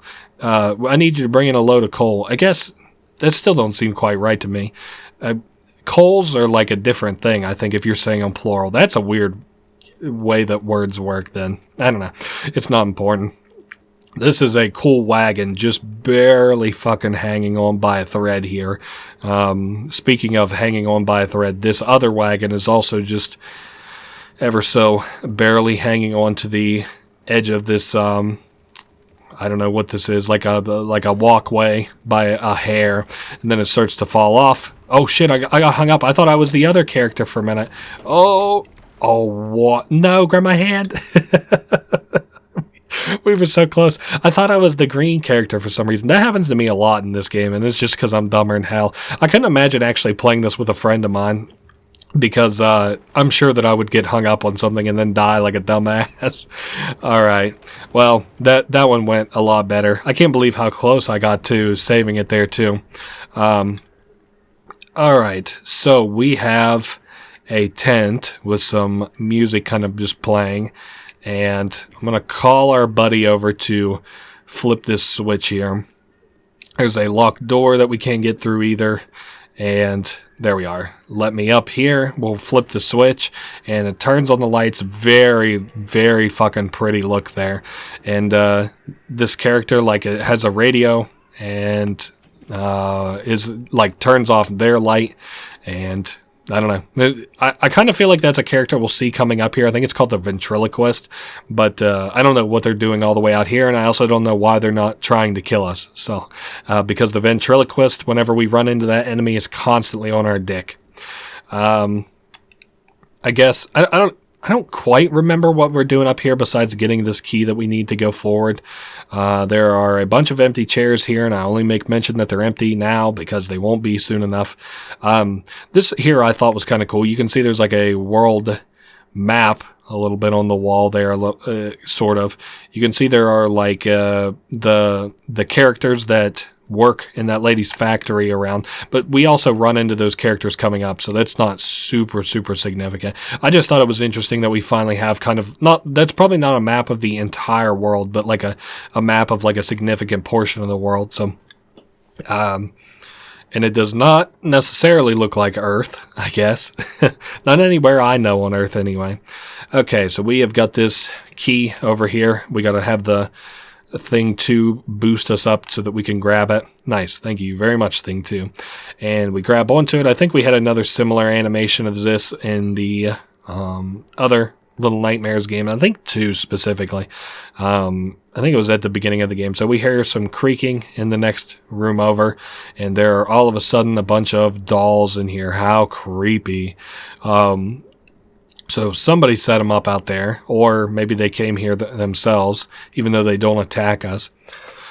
Because clearly some of these dolls are alive, as we saw from the one that was tied up to the pipes earlier. Alright, so we've turned on the lights here. I think we're going to come up on the... No, what's she hanging me for? You come over here.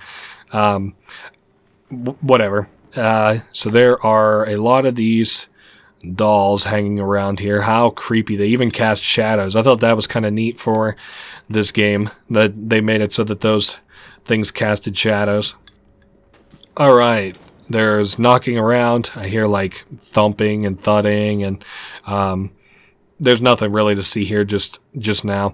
I did remember whenever I like was playing this, I was like, oh hey, here's like a thing. Let's just go down it really quickly. And then I heard the door slam, and now we've got a little segment where we fight these. I want to call them just like ventriloquist dummies, because that's what I'm pretty sure that they are. It is interesting that the ventriloquist dummies, after you knock their head off, will only sweat you. I think that's very funny, because obviously they don't want to sweat the other wrench person because they need to smash the head, but I don't know, just something about it. It's like they're being vindictive that you shot their head off. Alright. This isn't like a very hard segment, even though I did die here once, I think it was. I think I was just kind of goofing around. I didn't even mean to die the first time that I played. Alright, go up and smash their head for me. I think it was also because like your partner character does act sort of funny to avoid those puppets. Anyway, that has been that. Let's continue on thing 2, please. Alright, we gotta time it a little bit better. There we are. Oh my goodness, we're right in sync. It's like we're sharing the same brain cell almost, me and this computer. Alright, so we have made it to Carnivale. Carnival? That's the name of this level. The whole level, after we entered the mirror and everything, it's called Carnival. I think it's Italian. I can't remember. It doesn't matter. You can hear outside... well, outside of where we are right now, because we are outside, there are like people walking around. It's cool. You can take your bow and arrow out and pop those balloons. Another interesting detail that I happened to read about is there are masks out there on that wall or whatever. I just assumed that they were like, masks, but apparently those are taxidermy like faces, like the faces of people in a hospital area from the last game, Little Nightmares 2. So that is kind of odd. And you can see like the lumbering creatures kind of around us and stuff, like outside there, where they aren't too interested in us. I don't know. I don't think we can climb that. No, we can't climb that. That's okay. Alright, and we are out here with a lot of monsters and ventriloquist dummies kind of messing around and stuff. I don't think anything ever... Like, I don't even know if we can... Oh, yep, we certainly can get grabbed by these guys if you get too close. Sorry, I just had to test it. I didn't do it the last time I played this game, so I had to test it this time to see if they could mess with you, if you could mess with them. I wonder if I could, like, give this guy a little shoot. I want to shoot one and then... Yeah, it doesn't look like it affects him. Hey, makes sense to me. It probably feels like a little tiny mosquito bite to them. They don't even mind. Oh man, a hot dog stand there? That looks good. This character on our left there, you can see on the poster, that's a character that we have coming up that's going to act as the big enemy for this carnival place. Alright, so we'll ride the rope down and get a good look at the carnival area. It looks kind of cool, I guess. It's pretty. There seems to never be a point to the places that we go in any of these games, which isn't that big a deal. Hey, this guy was bobbing for apples, and he lost. This is what they don't talk about. Most people are winners and bobbing for apples, but the losers, that's the ones that need talked about more. Too too many victims of the loss of bobbing for apples. All right, moving along. I'm pretty certain. I think we can, like, I don't want to mess with that guy. I'm going to go to the left here and make sure that we don't have... Oh, you know what? We do have something that we can bring this fellow. That's right. Of course, it's a big tub full of candy. And as a big tub full of candy for our big tubby buddy, match made in heaven, if you ask me. It's interesting. They look like fucking jawbreakers the way that they are and stuff. Even for these guys, they don't even look like gumballs. They look like big-ass fucking jawbreakers for them. I had a jawbreaker for the first time whenever I was younger, like in 3rd or 4th grade or so. And I remember after having watched Ed, Edd n Eddy, I was like, damn, I was like, these things are probably going to taste crazy good. And then, like, I tried one and I was like, it's okay. And it was a small jawbreaker. I like the small jawbreakers over the big ones. Wow, these guys are eating candy too.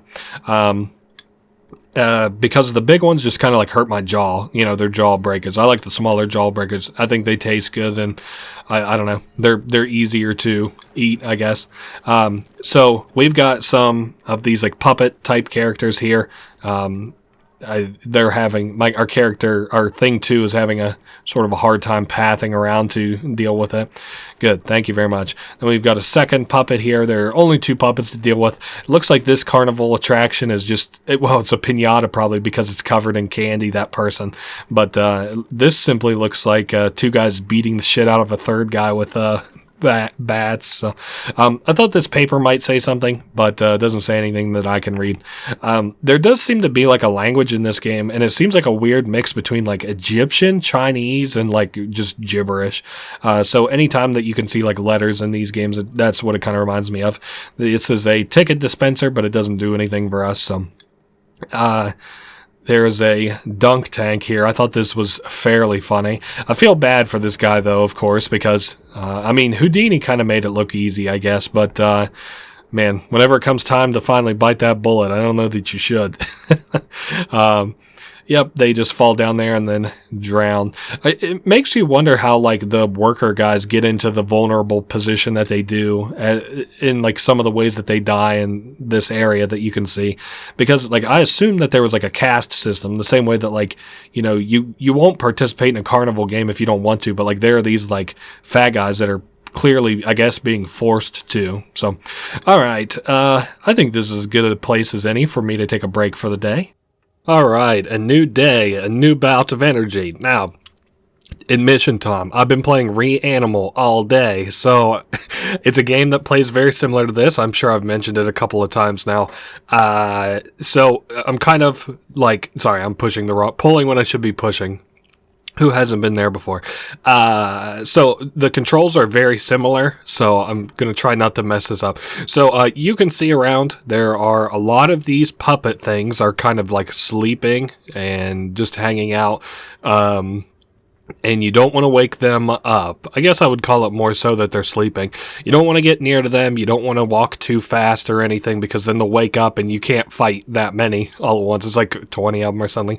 And no, that's not a challenge. This isn't like in a game where it's like, oh, it's just a little bit too hard. But if you really try, no. This is like all 20 of them jump you at once. To my knowledge, not possible. Anyway, but it is possible to sneak by them. All right, moving along. I don't think, like, I think we're over halfway done with Carnival, which is why I kind of was glad to leave it off where I did. I guess, to be fair, we haven't even ran into, like, the main enemy of this area yet, so maybe just about halfway there. There's a little doggy door on this. I don't know why I'm so coffee again today, even though I just started. So you can crank this little lever here. It doesn't do anything though, so it doesn't perform a function just yet. There's a door to our right, but we can't go through it because it's too high. So we drop down the flap here instead and continue on. Sorry, I saw a note there. I thought it might have said something, but it doesn't. Like I had already mentioned, very rarely does anything ever actually like you can read anything or draw any inferences from the actual like text, that like actual ways that you actually communicate in real life. So to get the little fuse that we need, we have to use our bow and arrow to shoot down some bottles up there, and then we can toss it up through the door. I knew I was a little too close, but too many times this game has actually kind of helped me whenever it comes to throwing it. All right, let me try one more time. This time we'll try it from quite a ways away. There we go. I feel like that's, yep, he's got that forearm strength in that throw. She is like a little bit late on the hint, trying to tell us that we have to use our bow and arrow there. No, thank you. I'm already squared away. So, I am actually pretty hyped by Reanimal. I'm not going to talk about it, hopefully, anymore for this playthrough, because I'm sure, like, you don't want to talk about a game that's not necessarily being played on the screen. I know, I don't want to, but Reanimal is actually kind of sick. I'm actually enjoying it a lot. So, it's supposed to be kind of short. Once again, I kind of feel like it's like an appropriate length for like a game. Maybe it is a little short. I don't know. Maybe my standards have just dropped over the years. Okay, so we tune the radio until we get it to a specific station, which is whatever is causing that light there to flash. And then we want to hold it here in place. I said, I'm glad it wasn't like me and a friend playing this, because I never, ever would have fucking guessed that in a million years. What it would have concluded with is me looking up a video of it, shaking my head, and then being pissy about it for the rest of the game. Like, I don't know. I never would have expected it to be a hidden little joint like that. I like the Carnival place. Like, I like kind of the vibe of little fairs and stuff like this. I don't know, it's got like haunting kind of cacophonous music around and shit. Alright, another one of, these guys are called the Herd, these like big, fatter guys, and this Herd member, I can't remember what this is actually called, like whenever they do these like saw people in half little joints, but this one was sawn in half successfully, question mark, I guess, successfully, right? We can crawl on top of this little, like, I don't know, wooden box side of things and continue on. Oh, this is actually really funny. I died to this the first time I ever played. Check this out. So, you step on that, and then it has, like, the little turn to stone thing, and then you die. But it has a, one of these, like, things that you have to break on it. So you can actually break it by just using your bow and arrow. So that's kind of neat, I guess. I saw somebody say, like, I was looking at achievements for this game because I wanted to see if there was anything. Whoa, here's one of these Herd guys.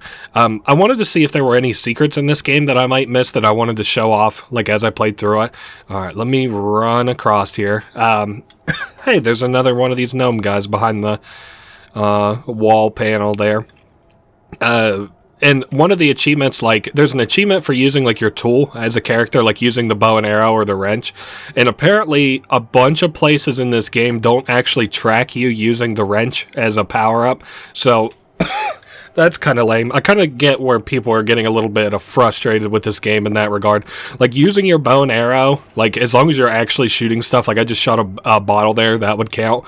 But using the wrench only counts in not only places where you have to use the power-up, but also, like, not all of them. So that's kind of lame. Oh my goodness, sorry, I'm a little coffee today. Oh, hey, this is actually kind of funny. So he has like a blindfold over his head. I didn't get this the first time that I played, which is so funny. So you can like use your little call function and call to the guy, and then he'll come over and like kind of mess around in the area where you just called for them at. Like, check that out. Nice. He breaks it forward. Now, I don't think there's actually anything else that we're sort of expected to do, like, with him, so I will leave him be. Thank you. No, thank you. Just calling for him, just going, hey. And, this is a cool little mini game you can do. It's kind of a shame that there's no real rewards for this. You shoot that's like a little kid. You shoot, like, the gnome-looking things, and you don't shoot the, like, kid-looking things. I don't even know what they're supposed to be. They just kind of look like a little girl to me, like, in like a like rain clothes a little bit. Whoa, shit, I accidentally pulled the trigger. I even felt like as my finger was going down, I was like, no, don't shoot that. There's no reward for this except for an achievement, I don't think, but your little partner there does go and sit in front of the machine, which I think looks a little bit cute after you win. Alright, another dud. This is about a little bit like self-control. Nice. One more to go. There we are. Perfect. And then they go and sit in front of the in front of the bear or whatever. I kind of wanted to be able to like pull the bear down because obviously I just won a prize, but whatever. You'd think any of the herd actually wins at any of these games. I know there's like some of like the swinging seat things that they do, like where you're in like a chair and you're swinging around and stuff, and then they're probably riding on that carousel and stuff there in the background. There's this line of people, and there's actually two ways that you can continue on here. Neither way is like, there's not a wrong or a right way to do it unless you just throw yourself down to the bottom of the pit and die. I wanted to show uniquely how you can do that wrong. No, I didn't. That was an accident. My bad. I wanted to grab onto the fucking the handlebar thing here. There we go. We got a hold of it. Now we wait on the other character. I don't think... Oh, yeah. So there's like two paths to go forward here. This is one of them. And like I said, there's no penalty or reward for going on either path. I just didn't do this one the last time I played, and I was really curious about what is even down here. So, obviously a bunch of teeth. I'm not sure if they're fake or real, because they look like they could be either. Oh, I guess there's a doll down here, so there's your reason to actually come down here. And then, like, lit lamps, I guess. I don't know. In the past two games, I think you've been able to actually light the lamps with, like, a little lighter. I think this is... No. I was going to mistakenly misspeak there. I was going to say, I think in this game there are no light sources, but obviously we have the flashlight. Sorry, we got the, we got the starting day 2 recording blues a little bit here. It's actually not that bad. We're doing fine. We're kind of wrapping up Chapter 3 here a little bit, and then Chapter 4 is, like, not all that long. And none of this game, I guess, is... No, I did not do that. Oh, come on now. Alright, so you see where that hole is there on the left? That's where I was just a minute ago, so... we're exactly pretty much where we were before. And that's more or less what I did the last time that I played, too. So, we do all of that to then end up in this like short little roller coaster thing. I thought it was going to be a little bit longer than it was, and this is like one of the defining moments of this game. Like, this is on a highlights reel for this game. This is like one of the highlights. Like, this is among them. So us and our little partner here, thing 1 and thing 2, are riding a roller coaster. I don't know. I guess if they're having fun with this place, whatever, who cares? But this does not look like a very fun ride to me, even if you like the spooky aspect of it. You can see that, like, sitting in the swings and flying around thing on the top right that I was describing. I guess this would be kind of cool. Like, if you're in a world that's kind of hellish like this is, like, I guess as fun as it gets, right? Is riding the rides that people think are fun.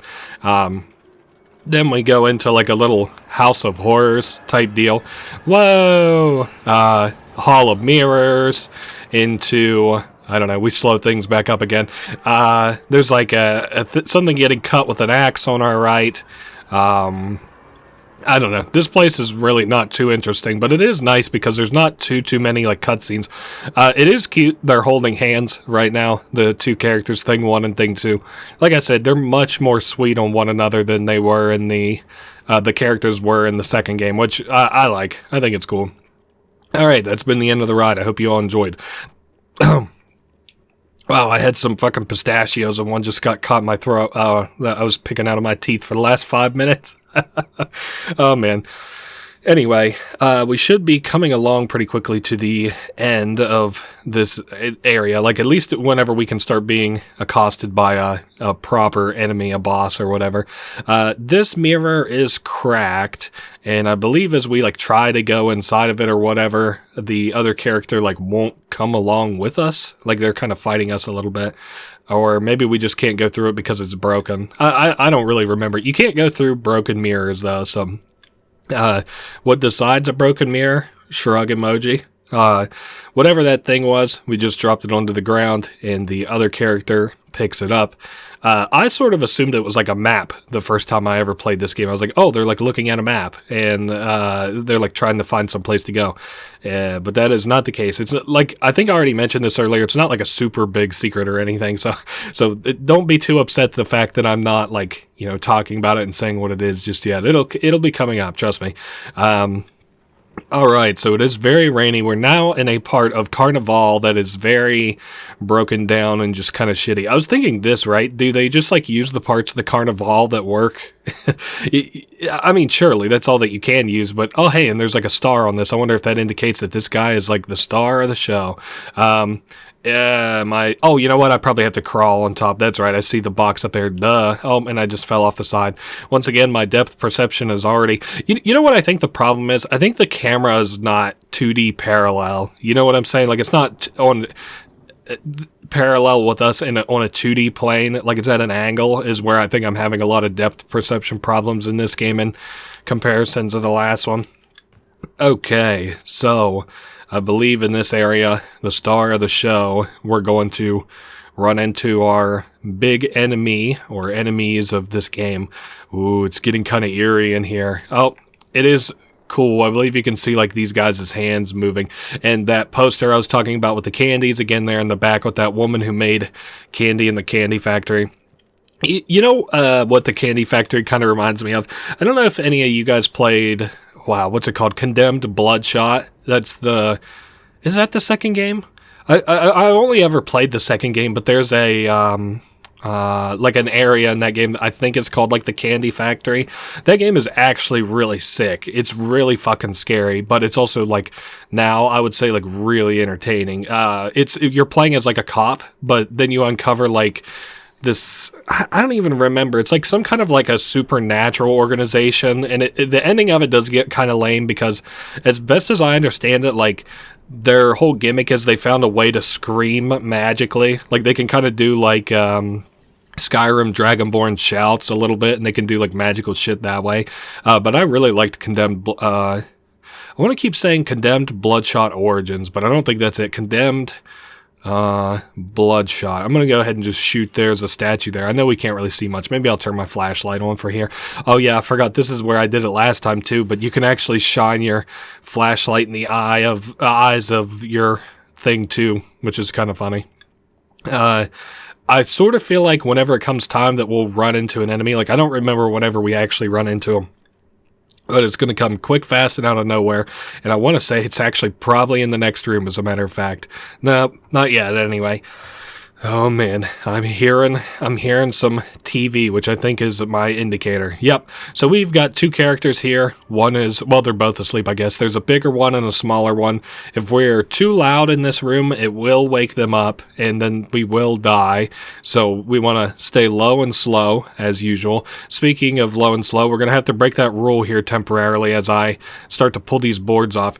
This is a very, like, you have to play this section in a very particular fashion to beat it. So we're going to pull these boards off, and then we want to run in and quickly dive off to the left and hide. All right, and then, like, we're not going to outrun that thing. This is kind of like a dead end in here.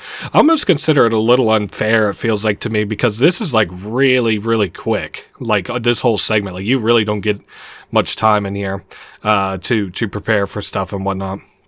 All right, so in the next room is where these two characters are, I guess. Like, there's like a small one and a big one. I can't remember. They're called like Kin and Mini Kin, I think. There's like the bigger guy who's the Kin, and then the Mini Kin. And then this guy, I believe his like gimmick is that he's supposed to be like the ventriloquist. He's just basically got like a little guy who operates his little, I don't know. It's kind of, they're like both the star of the show, you know what I'm saying? I about half remember what we're doing here. The key to the little lever thing that's in the other room is on top of this table here. But we have to be able to get on the table, and this is like, you know, these guys can pretty clearly patrolling this area heavily. We're aiming for the right on the if you're looking on the screen, we're aiming for the right, but I want everybody to get there in kind of a reset position here, because I sort of feel like well, we probably could have gotten away with it right there, but all right, so he's looking off to the left. I'm a little bit not feeling great about this. Like, he's probably going to swap to the right side here very soon. Oh, we made it just in time, I feel. All right, so this is, like, if you think of this as like a meat shop, this is a saw for meats. The next area we have to do, again, like very quickly, very precisely. All right, so we avoid these guys, and since it's loud, we can afford to run around a little bit. Maybe not too much. I don't want to mess around too much, but and then like they will go in that room and quickly do what they want to do, and then as soon as we like hear the buzzsaw turn off, then they're gonna like resume their positions there, cutting up meat and stuff. So, all right, so I'm going to grab this. This is actually kind of funny. You can hear the enemy is going to be running after us here shortly. I need to give myself more than enough room to drop down. Whoa. We made it down with enough time, just barely, I sort of feel. And once again, another area that is just filled to the brim with teeth. And another game, in Little Nightmares 1, there was an area that was filled to the brim with shoes, and I think it had a shoe monster in it. This one's filled to the brim with teeth. No teeth monster, though. I'm glad for that. And that was our first encounter with the kin and little kin and the ventriloquists. Ventriloquist, singular, I guess, because they're all one act. I don't know. Would you consider them too entertaining? I guess if I got to see them, like, do some kind of, Roman Colosseum like fight with the other like little kids, that would be kind of cool, I guess. I'm not really a blood sports kind of guy, but I'm trying to think like what could even be entertaining about, you know, all this shit. That would be my best guess. I assume that if you walked into that, you would die. I've not yet had occasion to stand there and wait for it, but this here, once again, I'm pretty certain that you would also die in. So I'd mentioned before that this game could probably beat 90% of itself. And I still echo that even now. Ooh, you know what? I'm just not even going to chance it. We'll just move it a little bit forward. There we go. I was going to try and beat it to the other side, but I was like, I don't want to chance it. So we have our side, and she's going to have her side, and her side, like, well, I guess we could fall off of the platform if I jumped off of it, but she will do it correctly. So you don't have to worry about the AI fucking it up. Again, it's pretty clear, like, how much this game was supposed to be, like, you know, co-op or whatever, and you can play it co-op. I felt sort of the same way about the second Little Nightmares, though. Is like, as I was playing it, I was like, wait a minute, what was this game supposed to be co-op? I can't even remember now. Alright, let's get a scooting thing, too. We don't have too much of this area left. I would say, like, maybe 15-20 minutes of this area, and that's if I do it correctly and well, maybe. Alright, there's another doll in here. I saw that there was light, which is why I was kind of hanging that wall there. I didn't realize that it wasn't going to actually be anything of substance. Maybe we got to climb, like, these crates in this other room. That's about my second guess, anyway. Lots of letters in these games. Letters with, like, big red X's on them and stuff. And I saw there was, like, apparently one letter in that other room that meant something to somebody. I don't know. Again, after I've now played Reanimal a little bit, it keeps bringing my mind back to Inside, like, where there is, like, context, like environmental telling, and then, like, that gives you, like, context to the larger story. And I like the way that Inside does it a little bit better than this game, and Reanimal does the same thing as Inside. Like, there's, like, weapons and stuff, and I don't know. I just kind of generally liked it a little bit better. So pay attention there in the background. That little ventriloquist dummy is going to fall on that valve, which frees us up to start running. It's I don't know. It's a cool little chase sequence. I don't know if we could beat this thing if we actually turned around to fight it. Like, in my mind, in my head canon or whatever, like, do you think we could beat it? It's a little bit manic. You know what I'm saying? I don't really want to fight anything manic either. Crazy as hell. Let's see. I don't even remember what happens here, as a matter of fact. I guess we kind of outpace it, and then it's like, I don't know, going to start crawling around similar to oh boy, similar to that woman. This was another kind of area of the game that I didn't super understand. I don't know if you're supposed to get more context, maybe if you play as the other girl, like Thing 2 instead of Thing 1. But we end up in this cage, hanging. Again, another moment kind of borrowed straight from Little Nightmares 1. And yeah, I think that, so you can see there's like another, our Thing 2 down there is in like a little cage. So I don't know if they were able to get like away. We can call for this ventriloquist guy to come over and to bother looking at us. And he like shakes it a little bit, like the cage, to like be like, hey, quiet down, I'm busy, I'm working on something. Interesting that they've got cigarettes here too. I guess I probably shouldn't have expected anything else. You know, obviously they've got food, so why wouldn't they have cigarettes, I guess. Now then, I forget what happens whenever it moves us all the way over here. Oh, you know what? I pull out my bow and arrow, that's right, and I shoot it down. Aha! And they start chasing after the gnome. Can't even let one get away, can they? All right, and then she lets us free, and I think she comes up and maybe swings on the cage a little bit. I can't remember. I don't know. I thought it was so cool in the first game whenever you got finally kidnapped by the janitor, and in this game it's not like lackluster. It's okay. There was a older Disney movie I was thinking of it with like all this carnival shit. If you ever saw, am I supposed to be jumping? No, she's working on it. If you ever saw like Pinocchio, like you know how in Pinocchio a lot of the evil characters like, well, in a lot of old Disney joints and stuff like that, like they would like smoke cigars or like cigarettes or be like menacing and evil and look ugly or whatever. That's kind of like how the villainous ventriloquist kind of reminds me of in this game.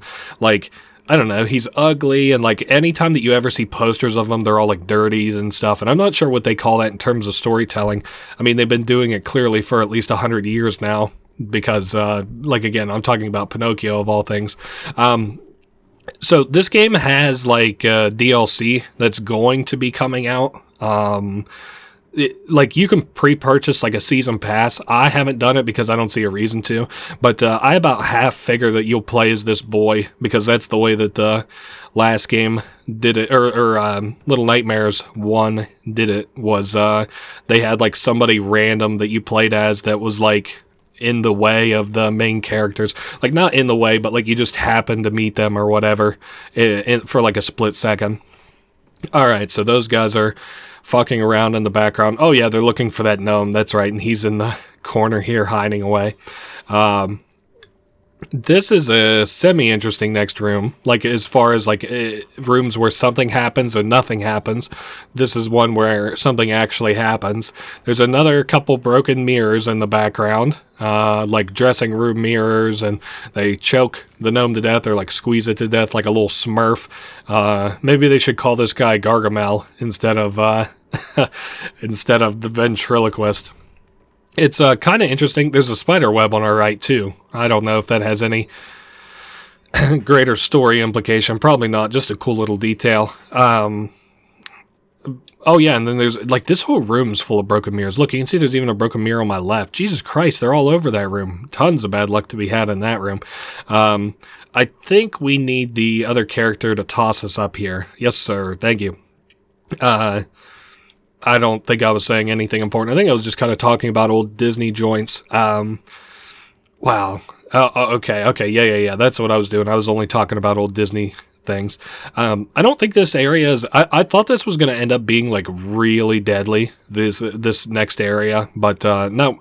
You just can kind of see, like, the ventriloquist fucking around. I was thinking about it if I was playing with my friend, and I was like, oh, now I would be like, he's coming back to you, but I, like, knew I would probably be too late. But I don't know if they actually, like, if that's the same room that those two run into each other at. Like, it seems like there might be a room in between where the other player character would be and here. So, I don't know.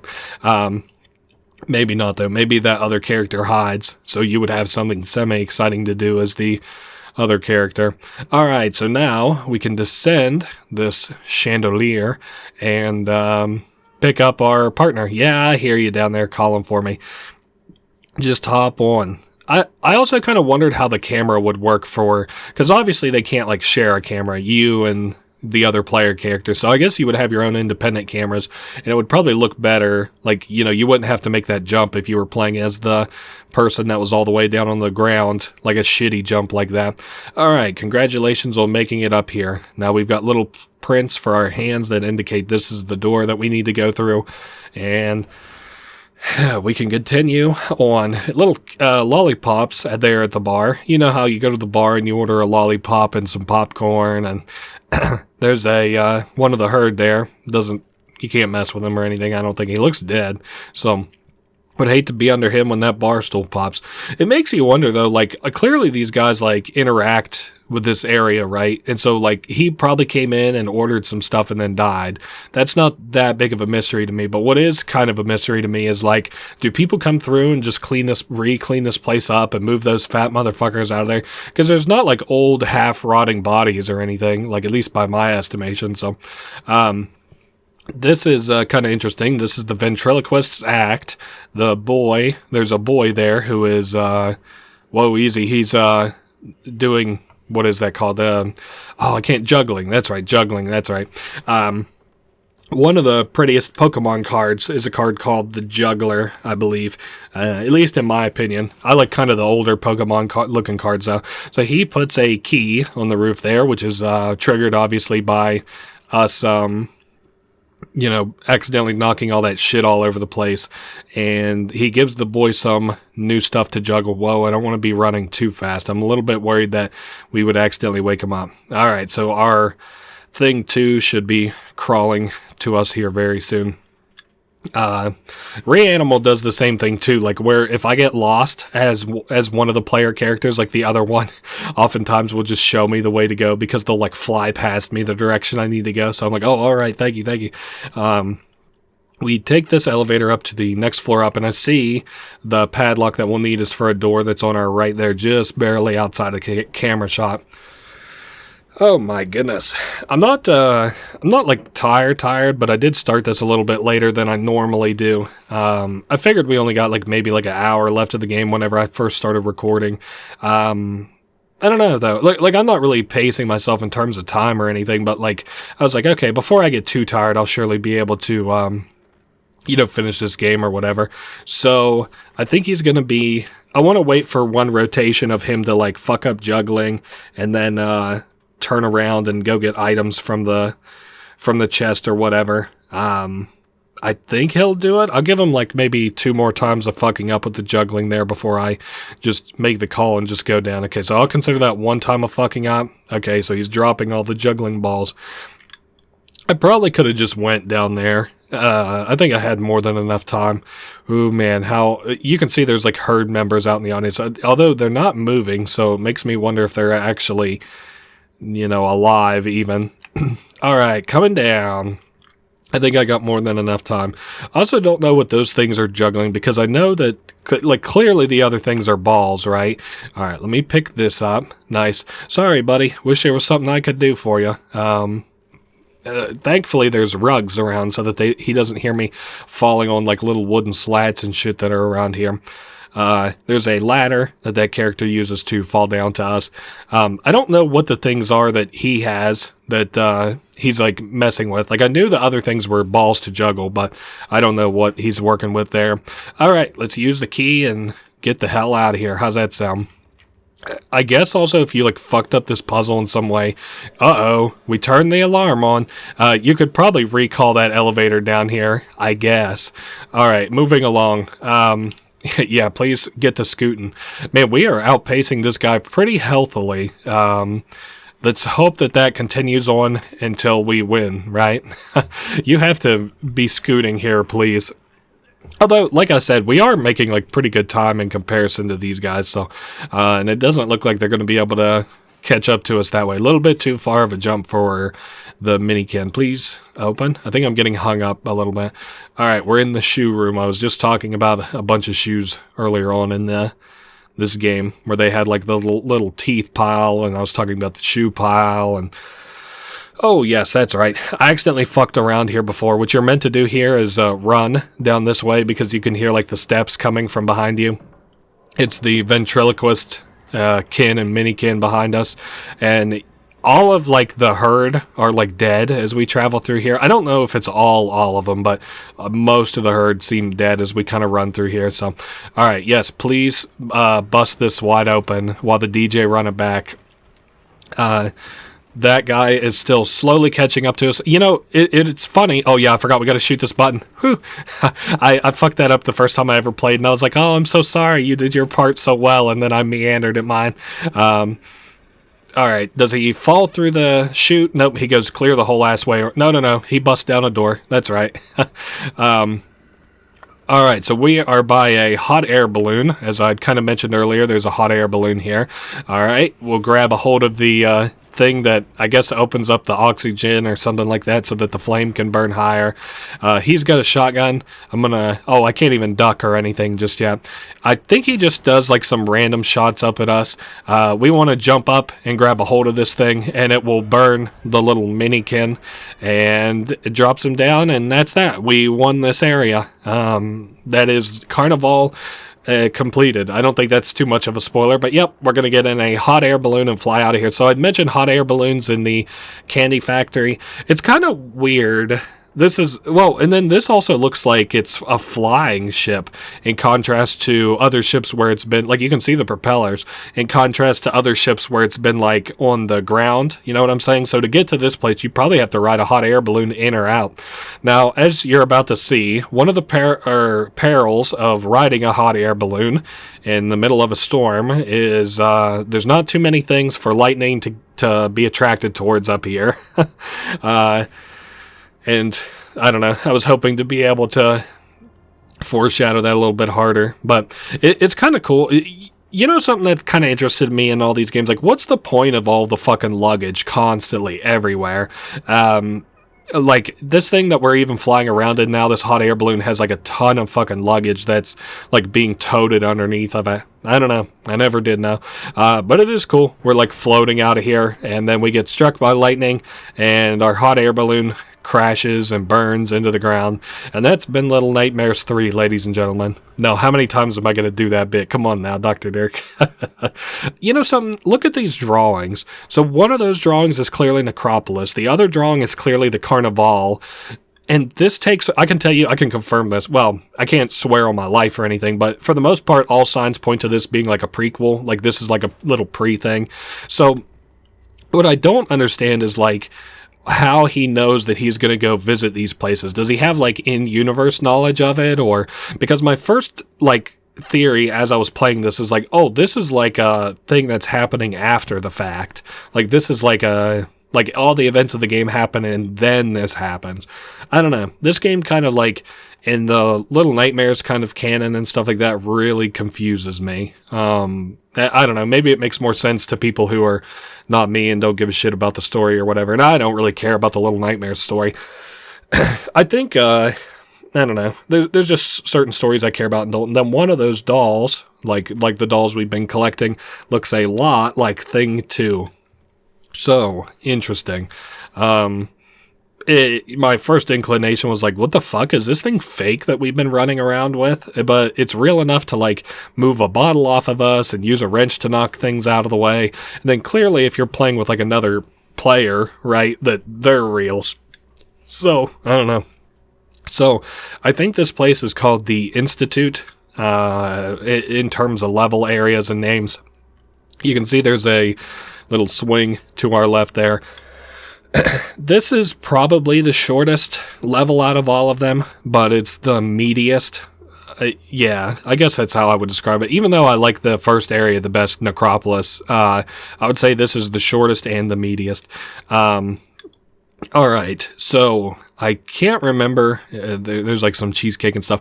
Apparently, this place was featured in some comics. I'm not like aware of the comics or anything like that, as I mentioned several times already. So it doesn't help. But like as we're moving along, you might be like, as somebody who has maybe read the comics but not seen any gameplay, Little Nightmares 3, you might be like, oh shit, like, hey, I think I recognize some of this place. And maybe you do. More iconography on some of the grates and stuff around here. I don't know. Nothing really special is happening here, I don't think. Let's go inside this door on my left. It looks like it's open. I'm not trying to super explore everything, but I want to make sure that I don't miss any low-hanging fruit either while we're kind of messing around. I don't see anything in this room. I don't think we're supposed to mess around with anything in here. Whatever. Dead-end room. Maybe there was like a doll in there or something. I don't know. Alright, moving along anyway. I think we can pull the boards off probably if we get both of us a yanking on this. And perfect. Alright, so there's a guy. I think that's like a Oh, you know what? That's a plant that has its tongue like wrapped around that guy's neck. Every time that I've come in here now, I've thought that he's holding like a bandolier, like a rifle, like an old timey Civil War rifle. Oh, and there it is. There is the plant. That thing will try to hurt us, but we can use our bow and arrow to fight against it. There is once again another one of those eyes. I don't know. I kind of wish they would just, I'm tired of questions in this game. Like, it's kind of cute if you do, like, 1 or 2 games and you have some questions, and then maybe you kind of bring it all together in, like, your 3rd or 4th game. But at this point, we're, like, 3 games deep and no answers to any questions. And I hate that kind of storytelling a little bit. It's fine if you want to go wholly ambiguous, but it's clear that they're trying to tell some kind of a story here.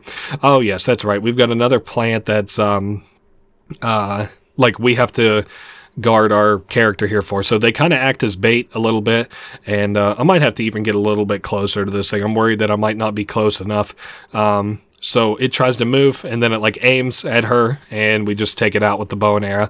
Kind of cool. I wonder when we actually ever have time to craft our arrows. It's not that big a deal. I'm just thinking out loud here is all. All right. We are crawling across very slowly and meticulously. I'm hoping that this isn't like, I don't know, I didn't really have any trouble with this place before. This girl or thing too, is just kind of messing with this nurse that's covered in mushrooms. Very gross. Leave her alone. Golly. It's kind of weird. I don't know. So, like, a person can be alive or dead, or right, alive or dead, but then, like, fungus starts to infect them and stuff like that, at least here, and then it's like, they're kind of re-alive in that way, and I think that's why something like, wow, what the fuck was that game called? I'm gonna just go ahead and bust, one of those. It's why something like The Last of Us kind of feels so unnerving, I think, is because like it has like, I don't know, there's a juxtaposition that people don't really like between like alive or dead, that like somebody who's dead or alive should be dead or alive, right? Oh, wow, we just ever so barely made it. All right, do me a favor if you would, baby doll, and bust up this gong, please. Once again, another time where like sound waves are kind of used or whatever. It's not like there's no point to it. I just kind of want to point it out where we can kind of see it and stuff.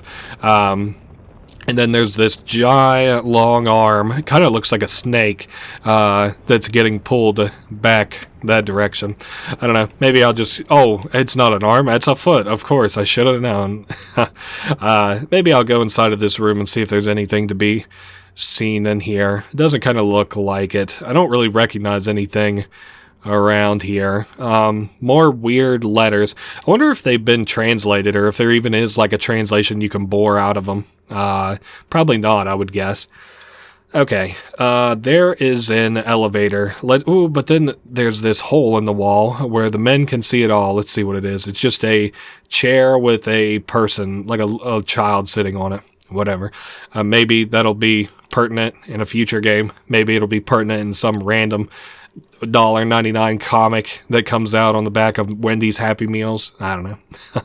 I think you can see where my frustration kind of lies in the story of these things, because I want to enjoy this story. I really do. It's really pretty.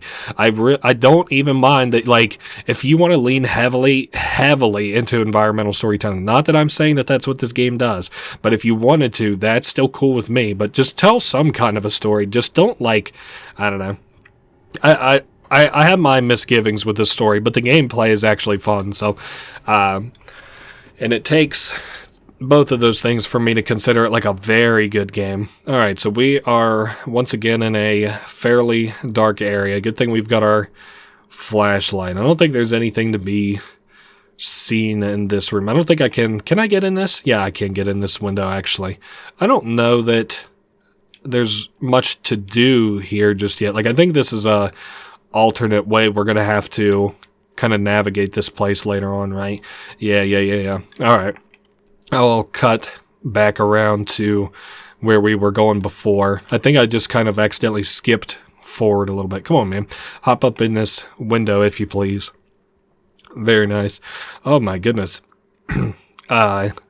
So we'll head back down this hallway. I think I might need to take a little break for a drink or something. I think my throat's getting a little bit dry. So we've got a dead fuse here. It is busted, and we'll need a new fuse to open up this door on our right. And there's like a nurse's window here or whatever. We're gonna have to move this over to climb up to it. Wow. All right. I think what I'm going to do, honestly, I think it might be break time. Break time, I'm going to get a drink of water. All right, I am feeling like $1 million bill right now. I don't know about all that, but I do feel a lot better. I don't know. This place is just kind of old and it's shitty and it's broke down and stuff. I don't know what to think about it. I guess we'll just continue on. This I thought was kind of interesting, right? One, the blocks have the eye icon on them again, but I don't get the point of this other than to be a puzzle element here sooner or later. Because it's like, who's trying to play on a toy like that where, like, you can't even, what are they called, seesaws? You can't even seesaw on the damn thing. So here is a door that is hella boarded up and locked and sealed and everything. So we go inside of it. We can see by the window there's like another one of those, like, what do they call it, bedsheet rope things. So clearly somehow this is the room that this boy was being held in. If we needed any more confirmation, we can see it in the drawings and our doll that we had seen before. Again, it's so weird because this is his room, which, we have the thing that happened in the past, and this is currently taking place in the present as we're playing it. So I really don't get what's going on here. Like, I can understand the basics of it, but what does it exactly mean? So something kind of cool is as we carry this around, in the area that is directly around us, it is the past. And then it's still the present. Hold up, let me go back here. I see there's a button that I can press. Not sure what it does, but I guess we'll see. Let me pull out my bow and arrow. Guess it just turned out the light in this room. So, fat lot of nothing, that one did. Oh, hey, maybe it turned on this train here. I'm not so certain. This door in the past is closed, though, but the window up there is open. So, you're probably going to get the idea of it here very soon, but we can, so the doll, needs to stay in specific places in the past in order to, function or whatever. There's really not that much that's interesting to show off that you can, do with this doll anywhere else. There's a couple, little Easter eggs, which I guess are, once again, related directly to... Wow, there's nothing but... Oh, I guess there is a door. Which are, I guess, related to, Oh, hey, the door, or the TV is off there, and you can see, a little drawing here on the side. Oh, hey, and is that... Oh, no, that little doll there is only in the past. Cool. I guess we could go ahead and pick it up. No, there's, an Easter egg that's related to the comics, apparently. If I happen to see it, I'll bring it up. If I don't happen to see it, then I won't even bother with it. But I want this to be kind of appealing. I didn't mean to throw it. First, I just wanted to jump. My bad. I want this to be kind of appealing to people across the spectrum for Little Nightmares. If you know a bunch about this game, if you don't know anything about this game, if you know a little bit about it, you know a ton about it.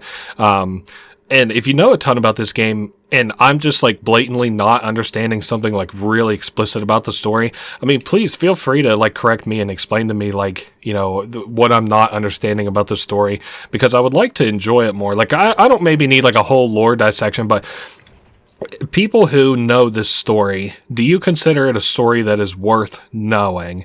That's kind of my first question.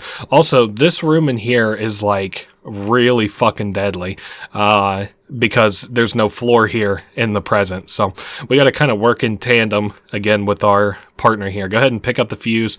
I'm not going to get too far away from him. Again, this would be incredibly miserable. This is some chained together, it takes two, kind of gameplay to complete this area, All right, do me a favor here, baby doll, and help me up so I can hit that switch again and open up the other door. I don't quite get the point of that. I don't think there really is one, but anyway, we can take the fuse back. I don't remember. I think we actually might have to keep the doll a little ways away from us to continue. Yeah, the window is working correctly there. Actually, yeah, we can leave that there. Go ahead and toss me that fuse here if you don't mind. Let's see if she throws it through the window. I'm pretty certain that she does. I'll just call for her. Hey, there it is. It looks even nice coming through that window. They're so pretty. The art direction for this game is really nice. You know something I was thinking of, and I hope this doesn't break your immersion, but there are probably not 4 walls to most of the rooms in this game, even though like the way that the camera is positioned and stuff, it kind of feels like there is walls. Like here, for example, you know, you get the implication that there's a wall, but in the scenery of the thing, there's probably not actually a wall here. Yeah, I don't want somebody to like implicitly tell me like the whole story of this game, but like as somebody who knows the story, which is, you know, I assume that somebody who sees this probably will, like, did you enjoy the story? Is it worth it for me to like read through all the comics and stuff? Because I hate supplementary materials to be able to understand the baseline story, but I mean, is it worth it in your opinion? Okay, looks like there's a tiny crack here, and there is what looks to be like maybe a tree branch. Oh, nope, it is one of the arms. Uh-oh. Yeah, we better pull this board off quickly, huh? Oh man, he is a-flying. We weren't nearly quick enough. So I want to give you a hint about this thing in case you like maybe don't understand it exactly. It has an eye on its palm. So imagine that this hand, for all intents and purposes, has eyes on it. So that was kind of the issue that I had with this thing, is like I kept wondering how it was killing me so precisely, and it's because it has like, you know, eyes on its hand. So alright, it like kind of crawls around the room and is like looking around and stuff with the eye, trying to figure out where we are, and almost knocks the desk over. It's almost kind of like primal a little bit, the hand. Alright, so I'm pretty certain it just now sits there for a second, and we want to be kind of quiet because I believe it can also sort of hear. I think we need help with this. I'm not so certain. Maybe I'll just try a little. Whoa, easy. Nope, I'm going to need help with it. If you'll give me a little boost there. Thing number 2. Cool. Alright, now once again, we're starting another chase sequence. This one's cool. I like the POV sort of thing here, where it almost is like we're the monster chasing them. There was a scene in Jak 2 that played a lot like this, and then actually I think at the beginning and the end of Jak 2, during the weapons factory mission and later on with a spider, I'm pretty certain. But I think it's cool. I accidentally fucked this up the first time I played. I jumped whenever she broke that, and I had so much fall height that it killed me. There you go. Now you can see its palm, and it's got like an eye on it. So that's how it's been able to see and follow us this whole time, is it has eyes on its palms. Woo, how creepy is that, right? Alright. It's kind of snaking back. I don't know why it stopped following us. You can see there's like one of those doctor's lights things there too on our right. I actually saw here recently, and I didn't realize this, but I saw a video about it. The reason that they have so many different lights on that is so that the doctor doesn't like cast a shadow, because if like the light is hitting from like several different places to if it's being cast from several different places towards the same place, it makes it harder for a shadow to be cast. There is a woman on a bench in there, I'm pretty certain. But again, this whole area is just like covered in mushrooms. I don't get the gimmick with the mushrooms. I get like the killer plants. I think that's kind of neat. But there's mushrooms all over this place that I don't really get. They're not like story elements or anything either. So I don't know.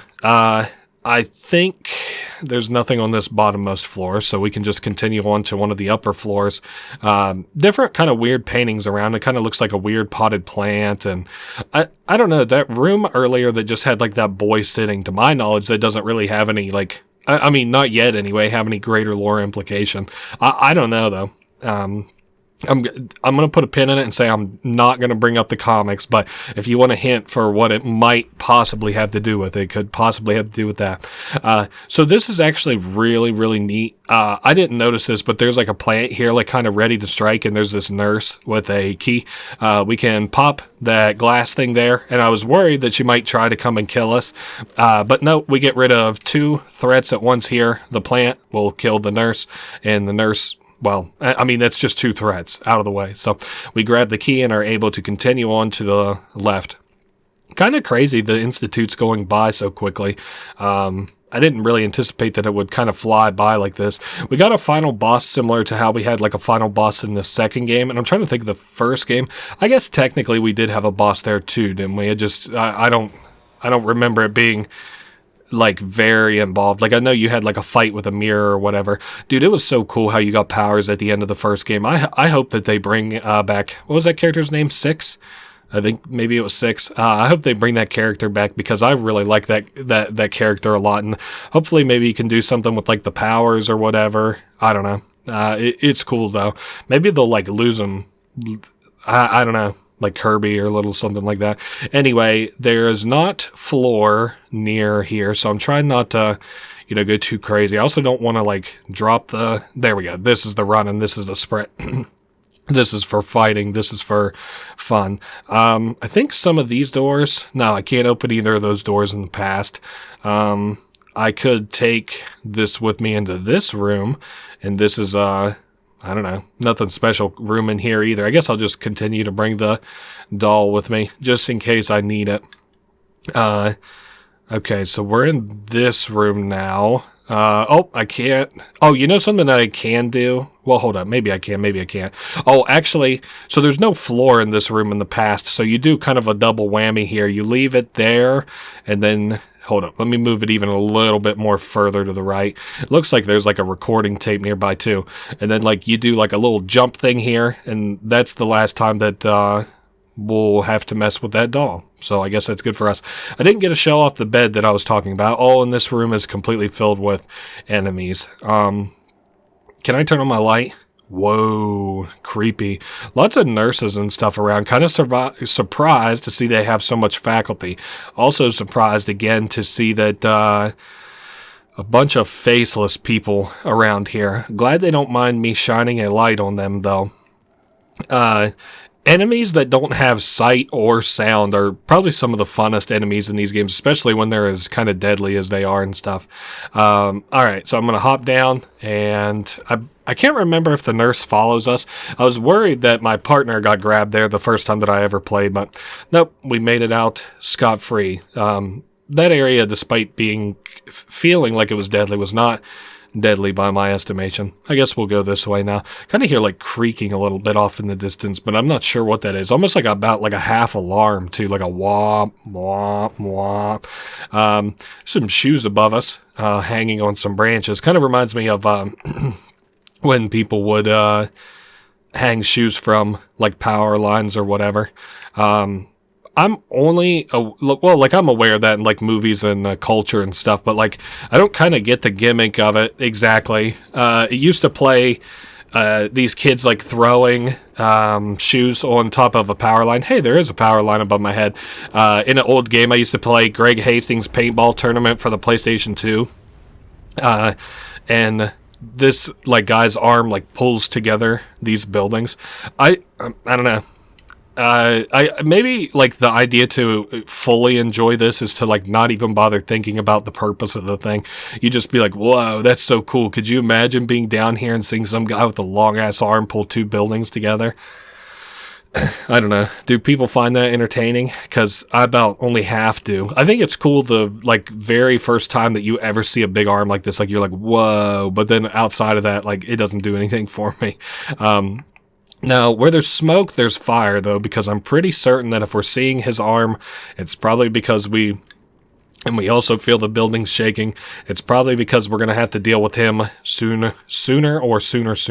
Oh my goodness, there's his eye. It's poking through that gate on the palm of his hand. Alright, so running away. And I didn't even... I thought I had more... ramp there. Okay, this is the last time. I'm not gonna cut just yet. I'll give it one more crack, and if I happen to die in another goofy way like that again, I'll cut it out. Don't worry. I think I did that earlier whenever I had that stupid death to the supervisor. That was such a dumb death. I felt like maybe the flashlight would help, but now I think it's just going to distract me. All right. I mean, just let the AI, I guess, kind of go ahead of me, huh? All right. So it looks like Oh, there's a big ugly ass face in the background. It's probably like this big doctor character or whatever. That's the way I kind of assumed it was, that it was a doctor. And we shoot its hand that has the eye on it, which is a hint for how to beat it in the very soon upcoming boss battle. Yeah, I guess we're just gonna kind of continue on. I like this as an enemy.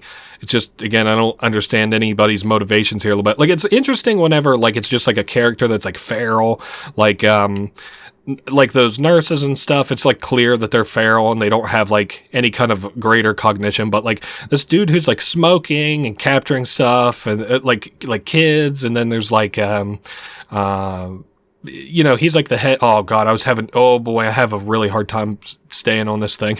There we are. He's like I'm talking about the ventriloquist, by the way. I'm not talking about financier Jeffrey Epstein. He's like the sorry, I got caught up in my own dumb joke.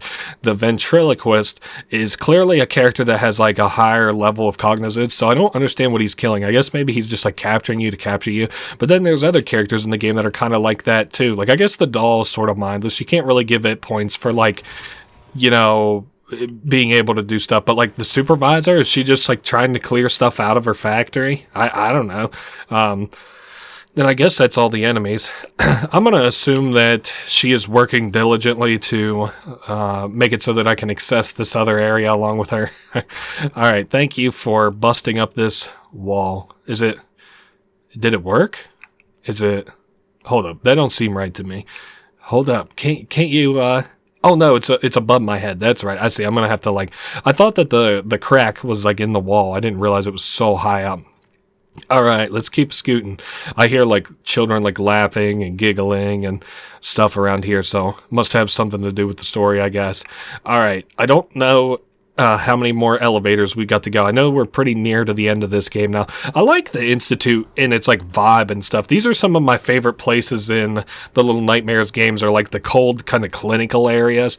They had that one where like the light or whatever would stop the enemies, and you could use like your flashlight as like to slow them down and or to like get them to completely stop and stuff. And I thought that was a really cool gimmick. Lots of hangman's nooses around and also shaking. You know, in this elevator, how eerie, and it's creaking and stuff. I've said this before, but like I have a lot of nightmares about elevators like falling, but I'm not inherently scared of elevators like in real life. Like if I get on an elevator, I'm like, okay, it's whatever. But pretty much every time that I'm in an elevator in a dream, I'm like, damn, I hope this doesn't fall, and then it like immediately falls. So alright, we are wherever we were meant to go. I guess down, it seems like, huh? Probably looking for another mirror to get us the hell out of here. I'm going to assume that that hole in the back there is probably going to spawn an enemy here shortly. Another room full of luggage and packages. And another doll here on the side, I guess. I don't really care for the dolls in this game. I guess it's a cute way to unlock extra outfits and stuff, but I'm shaking my head right now. It's just not for me. So we've got a key. I guess if there's a reason and a cause in an occasion to use a key. I don't know. I hope that they kind of sew up most of these character stories and stuff in the future. I almost said the near future. I guess we'll go to the left. Oh yeah, there is a thing we can do on the left here. This is like a optional area. It's not important, though. It's not even that interesting either. But so there is a light that we can hit as we come in. Hold up, let me aim at it. There we are. And then, I don't know, there's like whispering and stuff in here as well. There's like stuff on this back wall, like a little kid on a chair, like a smaller chair. Some like stuff in bottles, some psychiatry beds, and then like, you know, cords connecting all of them and stuff. Again, I'm just shaking my head here. Who knows what that means for like the story or whatever. Alright, so I think that we can... I don't think we're like right on top of the ending sequence, but we're like getting pretty close to it. Hopefully we find a mirror soon so that we can leave this area. I'm just kind of over this area. As much as I kind of like it, it's just, there's not many interesting enemies here. I do like the big guy, like a lot, like that dude who has like the long arms and stuff, but he doesn't like wholesale do it for me. Unlike even the ventriloquist wasn't that neat, but at least he got paired with the herd, and that's sort of the way. I did like the supervisor, and then I really liked the giant doll baby a lot. It felt a lot like, hold up, wasn't there a door kind of like this in the second Little Nightmares? Kind of like this. I'm thinking towards the end of the game, actually, as a matter of fact. I felt like a lot of parallels to the end of the Little Nightmares 2 and Little Nightmares 3. In the way that they ended. Oh, how sweet. They're going to hold hands and go into the darkness. Sweet and eerie, I guess. I don't remember what we're going to have happen here. The good ending. Now is the time to stop the video if you were looking for the good ending. Now it's time for the real ending. There is a bed, and maybe this is the Easter egg. I know that there's like a specific bed that has like a bed number on it that the wiki was talking about as an Easter egg for something to do with the comics. There's also like a little recording thing on our right there with like a red recording button. I don't know what they call it. Tape recorder. That's right, tape recorder. And now we've got this big, ugly, giant guy chasing us with his hands again. All right, jump in the gap. Hopefully we get through this about half all right without having to restart too many times. This isn't even the hard part by my estimation, though.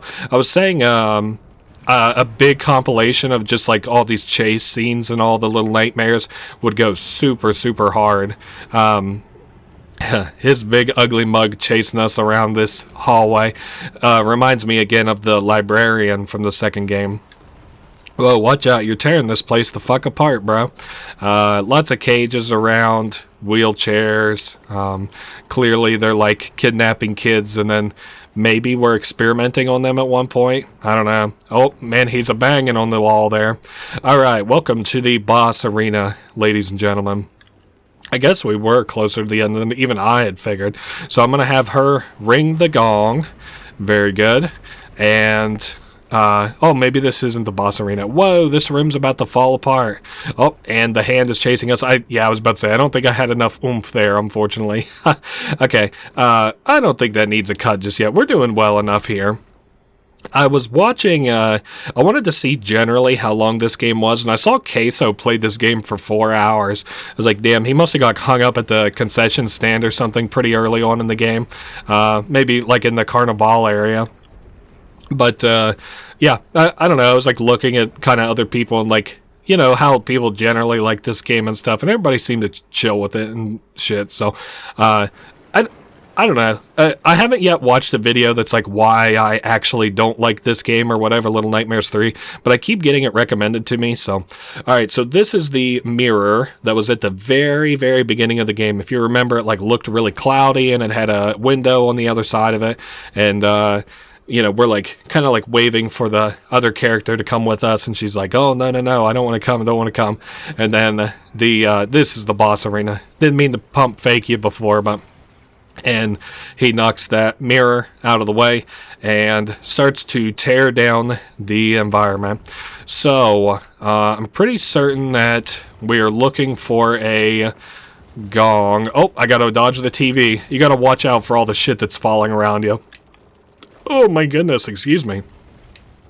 Alright, how about that gong? Okay, we gotta pull these boards off of the gong so that they can use it.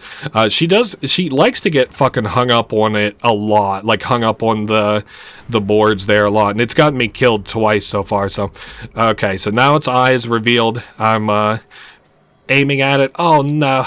Man, this game is so testy on the lock-ons, let me tell you. Alright, I'm gonna give her one more college ball try, cutting out any further deaths.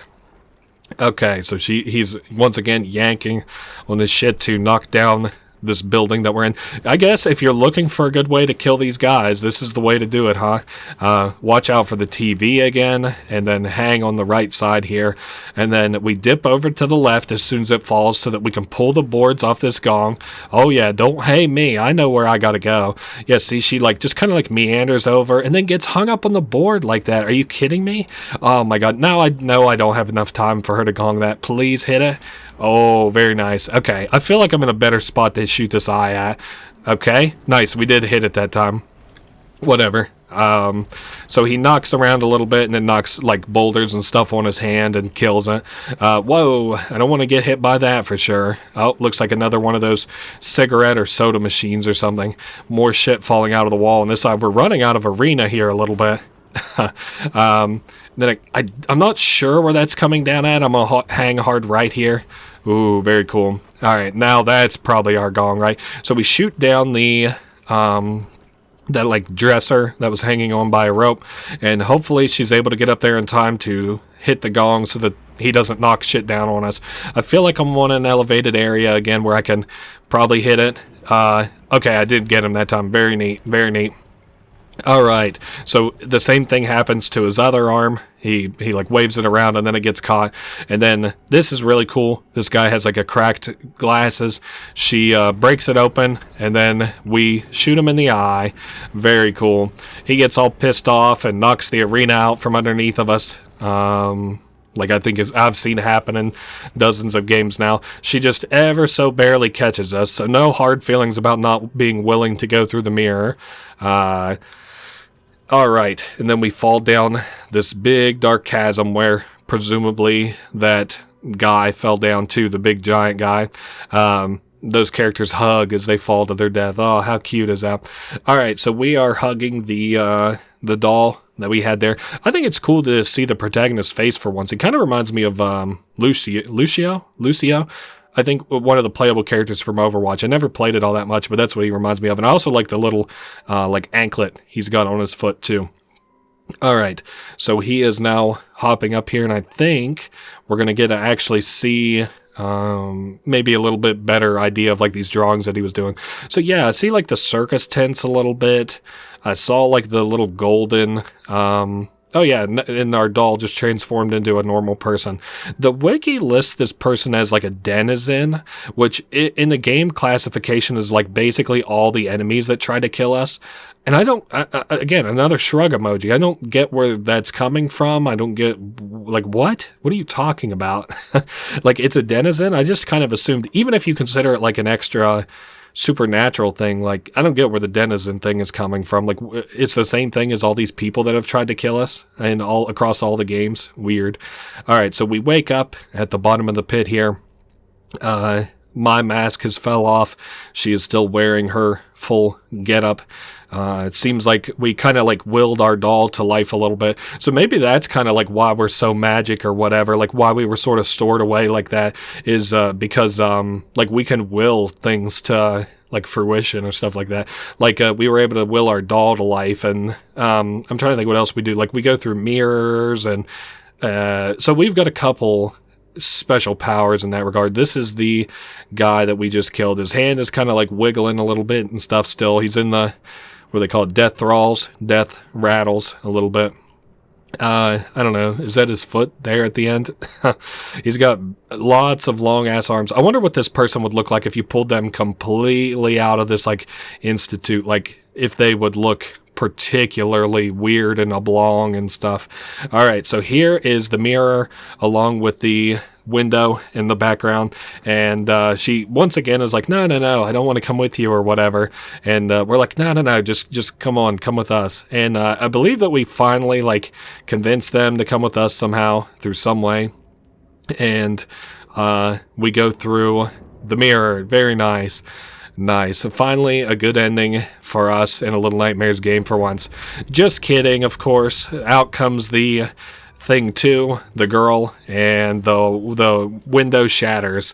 And then not only that, you can see this character, like, it's like looking at her hands and then they disappear and she falls away to nothing. And she also grabbed the map from earlier, which gets unrolled, and it turns out to be a house with the boy and the girl, and yeah, I don't know, her whole outfit's there. So, and that is at least the A side of things here.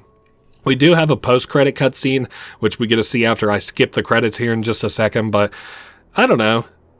I was looking at a long play of this game, and the top comments like, oh, a bittersweet ending for once, and I was like, did you... The second game probably has like the baddest ending, like for the protagonist by far. Then maybe the first ending, and then this is like the best one. What do you mean bitter? Like, I think all of them are kind of bittersweet a little bit. I don't know. Maybe I'm just like misusing that word. But anyway, so the camera, I just skipped the credits there. It cuts to this window in a house that's presumably far away from all this bullshit. And as it was, every time that we've ever gone through a mirror, it busts as we go through it. And our character here that we played as throughout the game, he's got his little anklet on, and he's like, kind of positioning the like window to be, or the mirror. He's like rebuilding it. Like if you ever saw Monsters Inc., you know how like Mike Wazowski and Sully were like trying to rebuild that door so they could go back and visit. I can't even remember the little girl's name in that. But yeah, that's kind of like what it looks like he's gonna do a little bit here. Want to know my best kind of like guess at this? If I had to guess. So this boy kind of like he can like will stuff a little bit. Like he willed his ability to go to the desert, and he willed his, if you don't want to stick around for what I think about the story, go to my next video. Who cares? Watch them all today. Go in a little Dirk binge. No. You'll want to click off. So I think this boy can will stuff. This is what I kind of gather from the story. He can like will things. That's why like, he's aware of the necropolis. He's aware of the circus, and presumably he's aware of the candy factory, which by my estimation, if you're like a boy who is like sealed away and you have these magic powers, like that's probably places that like a little ass kid wants to go, right? Is to all these places. And another thing that he wants is like a friend. So he gets this doll and it like becomes a friend. Now, so what's the deal? I kind of feel like Little Nightmares takes place in like another universe that's sort of parallel to our own. And that's why like little kids and stuff, they get transported to this like nightmare world. And I assume that mirror took that kid back to his original like nice world or whatever, right? Like his normal world. And if that doll had gone there, it would have ceased to exist in that other world. But what it didn't know was that like if that boy went there by itself, it would also cease to exist because he wasn't there to will it anymore, like to will it into being. So that's the way that I kind of understood the story anyway. That's like my soft pass over of the story. I'm not doing like a full lore dissection on Little Nightmares ever. Certainly not now. But if you want an idea of a story that we just played through for the last 2.5 hours, that's my best guess. But anyway, that's been Little Nightmares 3. Maybe one day there'll be a Little Nightmares 4 that kind of wraps everything up. I don't want to play too many more Little Nightmares, even though I like those games. And I like this kind of game because I'm going to be playing Reanimal not too long after this, which is made by the original company who made Little Nightmares 1 and 2. But anyway, that's been Little Nightmares. Ladies and gentlemen, another one down. I will see you guys all next week. Later.